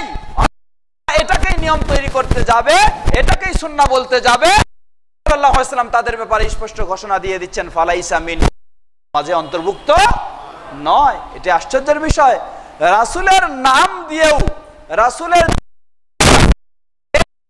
থেকে আবার কি হতে হবে, দূরে সরে যেতে হবে। স্মরণ করুন ওই হাদিসের কথা যেটি সহিহ বুখারী ও মুসলিমে অনেকবার এসেছে। রাসূল সাল্লাল্লাহু লা ইয়ারিদান ইন্নী আলাল হাউদে, আমি তোমাদের আগে গিয়ে হাউজে কাউসারে লা ইয়ারিদান্না আলাইয়া আকওয়াম, আমার কাছে দলে দলে মানুষেরা আসবে। ও মান শারিবা মিনহু লাম ইয়াজবা আবাদা, আর যে একবার সেই হাউজে কাউসারের পানি পান দিন সে আর পিপাসা অনুভব করবে, আল্লাহ সেই পানি পান করার সৌভাগ্য দান করুন। রাসূল সাল্লাল্লাহু লা ইয়ারিদান্না আলাইয়া আকওয়াম, আমার কাছে দলে দলে অনেক মানুষ আসবে। আরিফুহুম ওয়া হুম ইয়ারিফুনানি, আমি তাদেরকে চিনতেছি কিছু আলামতের মাধ্যমে যে এরা আসলে আমার উম্মতেরই মানুষ, তারাও আমাকে চিনবে, আমি তাদের নবী। সুম্মা ইউহালু বাইনি ওয়া বাইনাহুম, হঠাৎ তাদের এবং আমার মাঝে আড়াল সৃষ্টি করে দেওয়া হবে। রাসূল সাল্লাল্লাহু আলাইহি ওয়াসাল্লাম ফেরেশতাদেরকে জিজ্ঞাসা করবেন, কেন তোমরা তার মাঝে আর আমাদের মাঝে, আমার মাঝে আড়াল সৃষ্টি করে দিচ্ছ, আসতে দাও, আমি চিনছি তারা আমার উম্মত। রাসূল সাল্লাল্লাহু আলাইহি ওয়াসাল্লাম যখন এভাবে বলবেন, ফেরেশতারা বলবেন, ইন্নাকা লা তাজরি মা আহদাসু বাদাকা, হে নবী আসলেই আপনি জানেন না তারা আপনার বিদায়ের পরে ইসলামে কত রকমের নতুন কিছু আবিষ্কার করেছে, সেগুলি সম্পর্কে আপনি তো জানেন না। তারা এই ইসলামে নিজের চিন্তা চেতনা মন গড়া অনুযায়ী নতুন নতুন ইবাদত তৈরি করার কারণে, সেই অপরাধের কারণে তাদেরকে আপনিও যদি চিনছেন, তারাও যদি আপনাকে চিনে, কিন্তু আপনার কাছে তাদেরকে আসতে দাও হবে। সাথে সাথে রাসূল সাল্লাল্লাহু আলাইহি ওয়াসাল্লাম বলবেন, সুহকান সুহকান লিমান, দূর হও তারা যারা আমার পরে আমার রেখে যাওয়ার দিনকে যথাযথভাবে পালন করনি, বরং বহু রকমের খেয়াল খুশি মতো বিকৃতি করেছ। সুতরাং রাসূল সাল্লাল্লাহু আলাইহি ওয়াসাল্লাম যেই দিন রেখে গেছেন, আমরা নবী আর ইত্যাদি নাম দিয়ে সমস্ত ইবাদত তৈরি করে থাকি, তাহলে এর পরিণতি এই হাদিসে আমাদেরকে স্পষ্ট, ভালো হবে না মন্দ হবে আর বলার অপেক্ষা রাখে না। রাসূল সাল্লাল্লাহু আলাইহি ওয়াসাল্লাম স্পষ্টভাবে বলছেন, আলাইকুম বিসুন্নতি, তোমাদের কর্তব্য হলো আমার সুন্নাহকে আঁকড়ে ধরো, ওয়া সুন্নতি আল খুলাফা আর রাশিদিন আল মাহদিয়িন, আমার হেদায়েত প্রাপ্ত খোলাফায়ে রাশিদিনের সুন্নাহকে তোমরা আঁকড়ে ধরবে। তৃতীয় বিষয় বলছেন, তামাসসাকু বিহা, সেই সুন্নাহকে শুধু ধরা নয়, শক্ত করে আঁকড়ে ধরো। চতুর্থভাবে শব্দ ব্যবহার করছেন, ওয়া'আযু আলাইহা বিন-নাওয়াজিজ, সেই পিঠের দাঁতগুলি দিয়ে সেই সুন্নাহকে তোমরা কামড়ে ধরো। এত কঠিন ভাবে বলতেছেন, মানে আসলেই সুন্নাহর নাম দিয়ে বহুজন বহু কিছু করবে, কিন্তু প্রকৃতপক্ষে তার কাছে হয়তো সুন্নাহ পাওয়া যাবে না। এজন্যই বললেন, সাথে সাথে তিনি এই কথা বললেন, ওয়া ইয়াকুম ওয়া মুহদাসাতিল উমুর, আরো তোমাদেরকে সতর্ক সাবধান করছি ইসলামের নাম দিয়ে নতুন নতুন যে সমস্ত ইবাদত তৈরি করা হবে সেগুলির ব্যাপারে। কুল্লু মুহদাসাতিন বিদআহ, কারণ যত নতুন তৈরি করা হবে ইসলামে ইবাদতের নাম দিয়ে সেগুলির নাম কি? বিদআহ। ওয়া কুল্লু বিদআতিন দালালা, আর প্রতিটি বিদআত কি? হেদায়েত, তাই না? হ্যাঁ, প্রতিটি বিদআত হলো গুমরাহি। কে বলেছেন? রাসূল সাল্লাল্লাহু আলাইহি ওয়াসাল্লাম এই মেম্বারে দাঁড়িয়ে তিনি বারবার এই কথাটি জুমার খুতবায় বলতেন, কুল্লু বিদআতিন দালালা, প্রতিটি বিদআতই হলো পথভ্রষ্টতা। আর আজকের আমাদের ইমাম সাহেব যারা বা আলেম সাহেব যারা কি করেন, এই সমস্ত মিলাদ মাহফিল করেন, তারা বলেন যে হ্যাঁ বেদাত হলো দুই প্রকার, একটা হলো কি হাসানা আর একটা হলো সাইয়্যা, একটা ভালো বেদাত আর একটা হলো খারাপ বেদাত। তবে এইগুলি হলো সব ভালো বেদাত, তাই এগুলি নির্দ্বিধা করা যাবে, এগুলি সওয়াবের বিষয় আছে। তার জবাবে কি বলা যায়? তার জবাবে রাসূল সাল্লাল্লাহু আলাইহি ওয়াসাল্লাম যেটা বলেছেন ওইটাই বলতে হয়। রাসূল সাল্লাল্লাহু আলাইহি ওয়াসাল্লাম বললেন, কুল্লু বিদআতিন দালালা, প্রতিটি বেদাত হলো গুমরাহি, ওয়া কুল্লু দালালাতিন ফিন্নার। অন্য বর্ণনায়, সহিহ বর্ণনায় এসেছে প্রতিটি গুমরাহি হলো জাহান্নামে নিয়ে যাবে। আর যারা বলতেছেন ভালো বেদাত, তাহলে বলতে হবে রাসূল সাল্লাল্লাহু আলাইহি ওয়াসাল্লাম যেহেতু এই বেদাতের গুমরাহির পরিচয় জাহান্নামে স্পষ্ট উল্লেখ করে দিলেন, এরপরেও কেউ যদি বলে যে এর মাঝে ভালো রয়েছে আর মন্দ রয়েছে, তাহলে বলতে হবে এই যে রাসূলের ঘোষণা অনুযায়ী ভালো বেদাত দিয়ে আপনি ভালো জাহান্নাম পাবেন। কি পাবেন? ভালো বেদাত দিয়ে আপনি ভালো জাহান্নাম পাবেন, আর খারাপ বেদাত দিয়ে আপনি খারাপ জাহান্নাম পাবেন। জাহান্নাম ভালো মানে কি? জাহান্নাম ভালো মানেও হলো আযাবের জাহান্নাম। আল্লাহ সুবহানাহু ওয়া তাআলা কোরআন কারীমে অসংখ্য আয়াতে বলছেন, ফাবাশশিরহুম বিআযাবিন আলীম, তাদেরকে সুসংবাদ দিয়ে দাও। সুসংবাদ কিসের হয়? সুসংবাদ তো সাধারণত ভালো জিনিসের হয়। আল্লাহ বলছেন ফাবাশশিরহুম বিআযাবিন আলীম, সুসংবাদ দিয়ে দাও, কঠিন যন্ত্রণাদায়ক আযাবের সুসংবাদ দিয়ে দাও। তাহলে ওই ভালো জাহান্নামের সুসংবাদ আপনাদেরকে আমরাও দিতে পারবো, এর বেশি আর কিছু দিতে পারবো না। আল্লাহ রাসূল সাল্লাল্লাহু আলাইহি ওয়াসাল্লাম উল্লেখ করেছেন কুল্লু বিদআতিন দালালা, অতএব এরপরেও কেউ যদি নিজের ইচ্ছা মতো মন গড়া খেয়াল খুশি মতো কিছু করে নিতে চায় আর সওয়াবের বলে হুকুম দিতে চায়, তাহলে এর পরিণতি সেই হবে। আল্লাহ রাব্বুল আলামিন, আল্লাহ রাসূল সাল্লাল্লাহু আলাইহি ওয়াসাল্লাম সেই হাদিসেও তাহলে স্পষ্ট ঘোষণা দিয়ে দিচ্ছেন, যেই বেদাতের, যেই ঈদে মিলাদুন নবীর অস্তিত্ব ছিল না রাসূলের যুগে, অস্তিত্ব ছিল না খোলাফায়ে রাশিদিনের আদর্শের যুগে, আদর্শে সাহাবায়ে কেরামদের যুগে, সুতরাং এটি কখনো ইসলামের ইবাদত হতে পারে না। এটি নিশ্চয়ই ইসলামে ইবাদতের নাম দিয়ে নতুন আবিষ্কৃত কাজ, আর নতুন আবিষ্কৃত মানেই হলো সেটি বেদাত, মানেই হলো সেটি গুমরাহি, মানেই হলো সেটি জাহান্নামে নিয়ে যাবে, এতে কোনো সন্দেহ নেই। সুপ্রিয় ভাইরা আমার, অতএব আর বেশি বলার অপেক্ষা রাখে না। এই মর্মে যদি আমরা এখন বলতে চাই যে বিশেষ বিশেষ ব্যক্তি কেউ কি কিছু বলেছেন, হ্যাঁ অনেক রয়েছেন। ইমাম ইবনে তাইমিয়া রাহিমাহুল্লাহ, ইমাম ইবনে বাজ রাহিমাহুল্লাহ, শেখ আলবানী রাহিমাহুল্লাহ এবং হানাফি মাযহাবের ইমাম তাজউদ্দিন রাহিমাহুল্লাহ, বহু অনেক অসংখ্য বিজ্ঞ আলেম সমাজ, যেগুলির কথা বলতে গেলে অনেক দীর্ঘ সময়ের প্রয়োজন হবে। সেই দীর্ঘ বিষয়ে আর যাচ্ছি না। এখন আমরা সামান্য কিছু সময় প্রশ্ন উত্তর পর্বে যাব।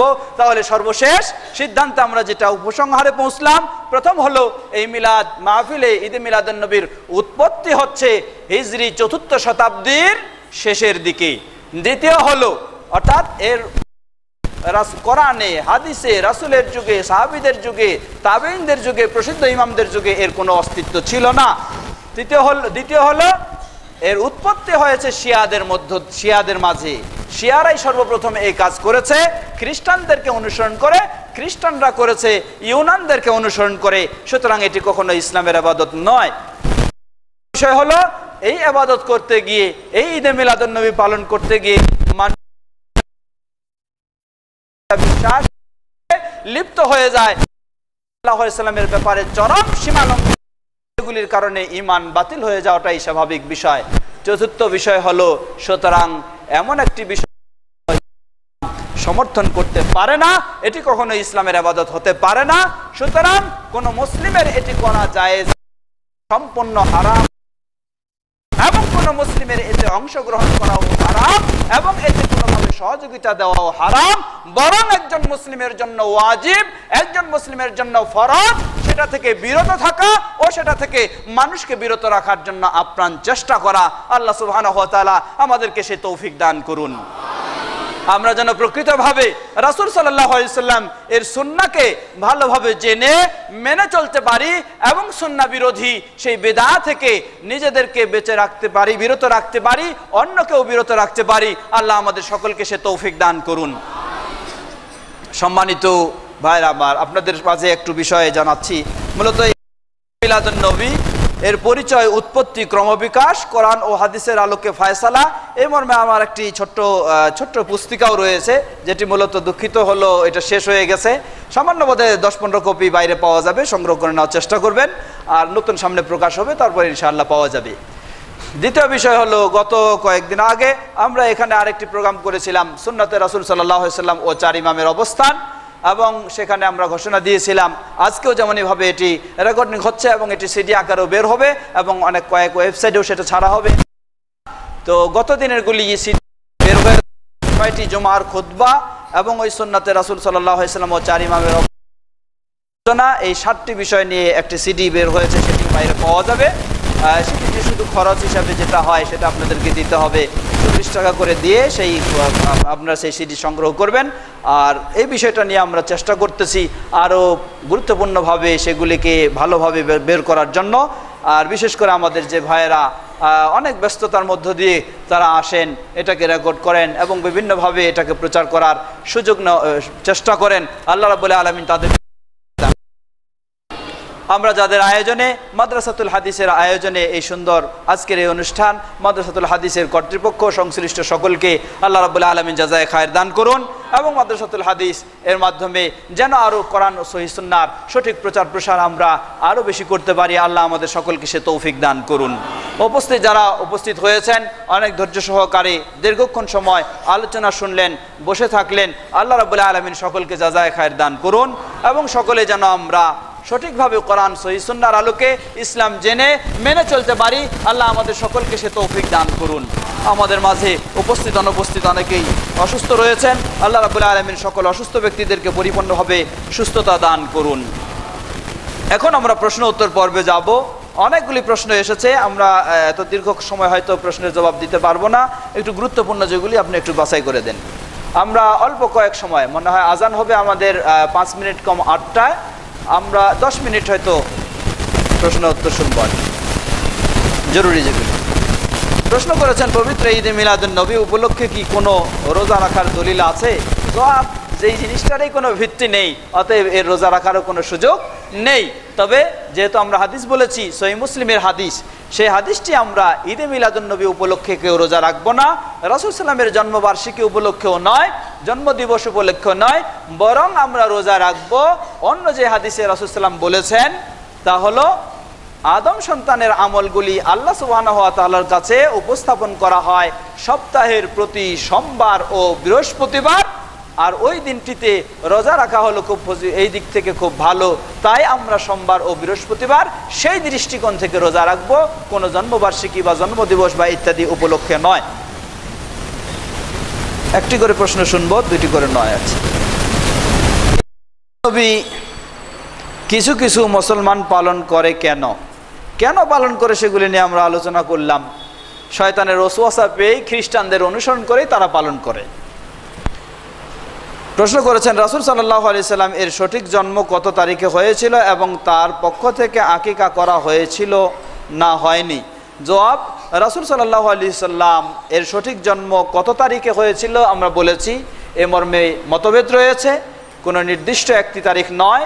কেউ বলেন রবিউল আউয়াল মাসের 3 তারিখ, কেউ বলেন রবিউল আউয়াল মাসের 8 তারিখ, কেউ বলেন রবিউল আউয়াল মাসের 9 এবং 11 ও 12, এই ধরনের মতামতগুলি রয়েছে, কোনো নির্দিষ্ট একটি মত নেই।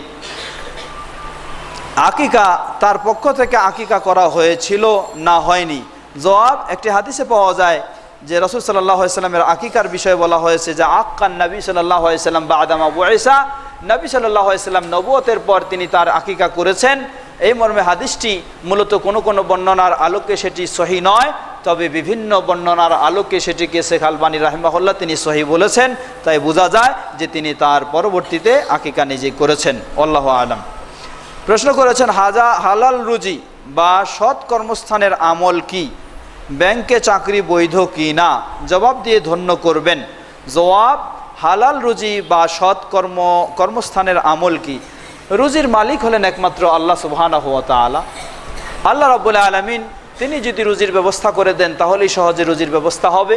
এজন্য সবসময় আল্লাহ সুবহানাহু ওয়া তাআলার কাছেই চাইতে হবে এবং আল্লাহ সুবহানাহু ওয়া তাআলার কাছেই দোয়া করতে হবে আর নিজেকে চেষ্টা করতে হবে, খোঁজাখুঁজি করতে হবে কোন জায়গায় হালাল এর পরিবেশ পরিস্থিতি রয়েছে। আল্লাহ রাব্বুল আলামিন আপনার জন্য সহজ করে দেক, এটাই আমরা দোয়া করছি। আল্লাহ আপনাকে সহজ করে দিন। ব্যাংকে চাকরি করা কি বৈধ কিনা? জবাব, ব্যাংক যদি সুদী ব্যাংক হয়ে থাকে তাহলে বৈধ নয়, যেহেতু রাসূল সাল্লাল্লাহু আলাইহি ওয়াসাল্লাম বলেছেন আকিলুর রিবা ওয়া মুকিলাহু ওয়া কাতিবাহু ওয়া শাহিদাইহি সাওয়া। যে সুদ খায়, যে সুদ খাওয়ায়, যে সুদ লেখালেখি করে, যে সুদের সাক্ষী দেয় সকলেই সমান অপরাধী। সুতরাং ব্যাংকের কাজ মানেই সুদের লেখালেখি করতে হবে বা সাক্ষী দিতে হবে, অতএব সেটি জায়েজ নয়। আল্লাহু তাআলা আলাম। প্রশ্ন করেছেন, আমি একজন শিক্ষক, ক্লাসে প্রবেশ করলে ছাত্রছাত্রীরা উঠে দাঁড়িয়ে সম্মান করে, এটা কি ইসলামে বৈধ? হাদিসের আলোকে ব্যাখ্যা দিবেন। জবাব, না, এটা ইসলামে বৈধ নয়, ইসলামে এই ধরনের নিয়ম নয়, এটি আমাদের সমাজের প্রচলন, এটি হওয়া উচিত নয়। এমনকি অনেক সময় দেখা যায় যে ছাত্রছাত্রীরা সালাম না দিলেও শিক্ষক না, নিয়ম হলো আপনি ঢুকতেছেন তাদের কাছে যাচ্ছেন, আপনাকে সালাম দিতে হবে, কিন্তু উল্টা কাজ।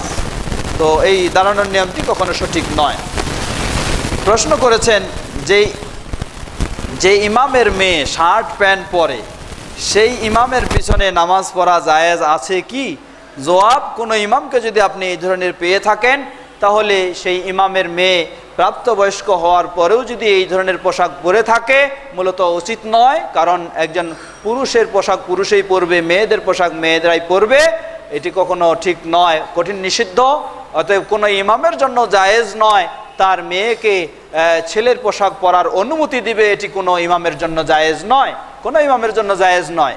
এরপরেও যদি কোনো ইমাম তার গাফলাতি বশত এটা হয়ে থাকে, তাকে উচিত হলো ব্যক্তিগতভাবে আদবের সাথে ভদ্রতার সাথে তাকে পরামর্শ দেওয়া যে এটা তো শরীয়তে জায়েজ নয়, অতএব কিভাবে হচ্ছে আশা করি আপনি সংশোধন করবেন, এভাবে পরামর্শ দেওয়া। এরপরেও যদি না হয়ে থাকে তাহলে আমরা বলবো যে সেই ধরনের ইমাম যে জেনে শুনে বুঝে সুঝেও এই ধরনের অন্যায় কাজ করবে ও আশ্রয় দিবে, তার চেয়ে ভালো ইমাম অবশ্যই খোঁজা দরকার। আল্লাহু তাআলা আলাম। প্রশ্ন করেছেন, আমার প্রশ্ন হচ্ছে রোগ মুক্তির জন্য জালালি খতম বা কোরআন খতম করা যাবে কি, এবং রোগ মুক্তি ছাড়া অন্য কোনো বিষয়কে কেন্দ্র করে জালালি খতম করা যাবে কি না? জবাব, আসলে জালালি খতম এটা হালালি খতম নয়, জালালি খতম হালালি নয়, এগুলি সম্পূর্ণ বেদাত, সম্পূর্ণ এগুলি মানুষের তৈরি করা। জালালি খতম বলেন, ইউনুস খতম বলেন, আর যত রকমের খতম বলেন, দোয়া ইউনুস এটি সঠিক দোয়া এবং এই দোয়ার অনেক ফজিলত রয়েছে। দোয়ার মাধ্যমে এই দোয়া যদি পাঠ করে সেই দোয়া কবুলের আশা করা যায়, হাদিসে সহিহ হাদিসে এসেছে। কিন্তু দোয়া ইউনুস ওই 1,25,000 বার খতম দিতে হবে, এই ধরনের খতমের পদ্ধতি শরীয়ত সম্মত নয়। অনুরূপভাবে জালালি খতম আর খানজেগান খতম আর ওই চেহেল কাপের খতম এগুলি সম্পূর্ণ বেদাতি খতম, হারাম খতম, কখনো এগুলি হালাল খতম নয়, কখনো জায়েজ নেই। ঈদগাহের যে সম্পদ আছে ওই সম্পদ বিক্রয় করে অন্য কোনো কাজে লাগানো যাবে কি যাবে না? সব ঈদগাহ যদি ওয়াকফ করা হয়ে থাকে এবং সেই সম্পদ, তাহলে ঈদগাহে মালিক ওই ব্যবহার করা যেতে পারে, না হলে করা ঠিক নয়। তবে যদি এমন হয়ে থাকে কোথাও যে কোনো ঈদগাহ রয়েছে, সেই ঈদগাহের অনেক সম্পদ টার্গেট দোকান টোকান ইত্যাদি রয়েছে, প্রথম পরামর্শ দিব সেই ঈদগাহে ব্যবহারের পরেও অতিরিক্ত যদি হয়ে থাকে, অন্য কোনো ঈদগাহ যদি কোথাও নাই, এই দিতে পারেন। অথবা অনেক জায়গায় রয়েছে অনেক মানুষ তারা ঈদগাহে মাটি ভরাতে পারছে না, ঈদগাহের জায়গা কিনতে পারছে না, আপনি সেরকম জায়গা সন্ধান করে যদি সেরকম জায়গায় দেন তাহলে সেটি ভালো হবে। ভাবে আপনি কোনো মসজিদ নির্মাণ বা ইত্যাদির কাজেও সেগুলিকে দিতে পারেন, আল্লাহ যদি সেটা না হয়ে থাকে। আল্লাহ তাআলা আলাম। প্রশ্ন করেছেন, ইজতেমা থেকে ফিরে এসে একইভাবে দাবি করেছেন যে তাদের ওইখানে নাকি মদিনার ইমাম সাহেব এসেছে, পাশাপাশি তাদের দাবি তারা বিদাত ও শিরক মুক্ত। আপনার কাছে আমরা বিনীত আবেদন এই ব্যাপারে আমাদেরকে জানান ও তাদের বিদাত বিষয়ে সংক্ষিপ্ত ধারণা দিন, যাতে আমি নতুন আহলে হাদিস হিসাবে তাদের নিকট অপমানিত না হই। জবাব, যারা দাবি করেছে সেখানে ইমাম এসেছে, এটি 100% মিথ্যা ছাড়া কিছুই নয়, এটি 100% মিথ্যা। এখন এখানে মদিনার ইমাম এর অর্থ রয়েছে আলাদা। এই সমস্ত লোকেরা সব সময় মানুষদেরকে ধোঁকা দেওয়ার চেষ্টা করে। কেমনে ধোঁকা দেওয়ার চেষ্টা করবে? ধরে নেন, উদাহরণস্বরূপ বলি, এটা আমি জানি, মদিনায় একটা মসজিদ আছে, যেই মসজিদে এই তাবলিগ মার্কা কিছু লোক আছে, এগুলি ওখানে উঠা বসা করে। একটা মসজিদ আছে, সেই মসজিদে এই তাবলিগ মার্কা লোকেরা উঠা বসা করে। এখন ওই মসজিদের ইমাম যদি এখানে আসে আর এই ইমামকে দিয়ে তখন মানুষকে শোনায় যে মদিনার ইমাম আসছে। কথা বুঝেছেন? ধোঁকা কিরকম দেখেন।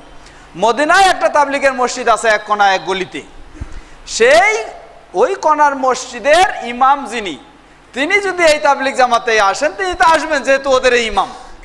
আসলে ওকে দেখায় এখন ছড়ানো হয় কি, যে মদিনার মসজিদের ইমাম আসছে। ও তো বাস্তব ঠিক এই মদিনার মসজিদের ইমাম, কিন্তু মসজিদে নববীর ইমাম নয়, মদিনার মসজিদের ইমাম ঠিক আছে, ওখানেও তাবলিগ জামাতের মসজিদ, সেই মসজিদের ইমাম। তো ওই ইমাম দিয়ে মসজিদে নববীর ইমামকে বুঝানো, এটি সম্পূর্ণ ধোঁকা দেওয়া এবং মিথ্যার আশ্রয় নেওয়া ছাড়া কিছুই নয়। আল্লাহু তাআলা আলাম। প্রশ্ন করেছেন তাদের মাঝে অনেক কিছু বেদার মাঝে আমরা বলবো তাবলিগ জামাতের ভাইদের, তাদের মানুষকে যে তারা ধৈর্যের সাথে, ভদ্রতার সাথে, নম্রতার সাথে মানুষকে সালাতের দিকে ডাকে নিয়ে আসার চেষ্টা করে, এটি অবশ্যই ভালো কাজ, প্রশংসনীয় কাজ, এবং এই জন্য তারা যে ত্যাগ স্বীকার করে সেটি অবশ্যই ভালো। এই ধরনের ত্যাগ স্বীকার হয়তো অন্যজন করতে পারে না। কিন্তু সমস্যা কোথায়? সবচেয়ে বড় সমস্যা হলো তাদের ভিত্তি হলো ভুল। ভিত্তি কি? তাদের সিলেবাস হলো ফাজাইলে আমাল। আর এই ফাজাইলে আমালের মাঝে যত রকমের ভেজালে আমল রয়েছে সেগুলি ঢুকানো বেশি। ফাজাইলে আমলে যত রকমের বেশিরভাগ, সেখানে কোরআন ও সহিহ হাদিস নাই তা বলবো না, অবশ্যই আছে, কিন্তু বেশি সংখ্যক হলো জাল হাদিস এবং বেশি সংখ্যক হলো মুরব্বীদের কেসা কাহিনী ও স্বপ্নের ঘটনা। এই ফাজাইলে আমলে এখন যদি সংশোধন করেছে কিনা জানি না আমি, তাহলে এই ফাজাইলে হজ এই বইতে দেখেন, সেখানে লেখা আছে যে মসজিদে নববী, নবী সাল্লাল্লাহু আলাইহি ওয়াসাল্লামের যেখানে কবর, সেখানকার মাটি আল্লাহর আরশের চেয়েও পবিত্র। এই ফাজাইলে আমল ফাজাইলে হজের মাঝে লেখা আছে। তো সমস্যা হলো এখানে। এই জন্য আমরা বলি আমাদের সেই তাবলিগি ভাইরা, তারা যদি তাদের এই সিলেবাস, বুজুর্গদের সিলেবাসকে বন্ধ করে কোরআন ও সহিহ হাদিসের সিলেবাসকে গ্রহণ করে, তাহলে আমরা তাদেরকে ওয়েলকাম জানাবো এবং তাদের সাথে কাজ করার বা আমাদের সাথে কাজ করার পরামর্শ অবশ্যই দিব। আর যতক্ষণ করবে না ততক্ষণ বলবো না। কারণ সবচেয়ে বড় আশ্চর্যের বিষয় হলো, আজকে এক ব্যক্তির সাথে কথা হচ্ছিল যে মুরব্বীরা, তাবলিগ জামাতের মুরব্বীরা একজন সাধারণ মানুষকে খুব কঠিনভাবে নিষেধ করে, বলে যে কোরআন ও সহিহ হাদিস যদি কেউ কোরআন হাদিসের সরাসরি চর্চা করতে যায় সাধারণ মানুষ, তাহলে সে গুমরাহ হয়ে যাবে, কোরআন হাদিসের চর্চা করতে গেলে গুমরাহ হয়ে যাবে। তাই সিলেবাসের বাইরে সাধারণ মানুষকে পড়া সম্পূর্ণ নিষিদ্ধ করে দেন তারা। আমি যখন এই লোকটাকে বললাম, উনি সাথে সাথে বললেন যে হ্যাঁ ঠিক বলছেন আপনি, আমাদের মুরব্বীরা সব এইভাবে তারা নিষেধ করেন, আমাদেরকে হাদিস কোরআন পড়তে দেন না, তারা অনুমতি দেন না, শুধু ওই নিসাব পড়তে হবে। তাহলে কোনো দিনে, কোনো নিয়মে, কোনো দলে, কোনো ফেরকায়, কোনো তরিকায় যদি এই কথা বলা হয় যে সরাসরি কোরআন সুন্নাহ চর্চা করলে গুমরাহ হয়ে যাবে, তাহলে ওই তরিকায় থাকা যাবে না বাদ দিতে হবে, এটা নিজেই চিন্তা করেন। এখন আমরা বলবো সকলকে ফিরে আসতে হবে কোরআন ও সহিহ সুন্নাহর দিকে। আল্লাহ রাব্বুল আলামিন সেদিকে আমাদেরকে হেদায়েত দান করুন, বলুন আল্লাহুম্মা আমিন। কি আছে কোনো শেষ সময় নাই? আছে? এটাই শেষ প্রশ্ন করেছেন, যারা শিরক করে তাদের পিছনে সালাত হবে কি না? জবাব, যারা শিরক করে তাদের পিছনে সালাত হবে কি না। শিরক দুই ধরনের, একটি হলো শিরকে আকবার, বড় শিরক, আরেকটি হলো শিরকে আসগার, ছোট শিরক। যদি কেউ বড় শিরকে লিপ্ত হয় এবং সে জেনে শুনে বুঝে এটাতে লিপ্ত হচ্ছে, তাকে বলার পরেও তার ভিতরে যে সংশয় ছিল সেই সংশয়গুলো দূর করার পরেও এরপরেও যদি সে এটাতে লিপ্ত হয়ে থাকে, তাহলে এমন বড় শিরকে লিপ্ত হওয়া মুশরিকের পিছনে সালাত আদায় করা ঠিক হবে না।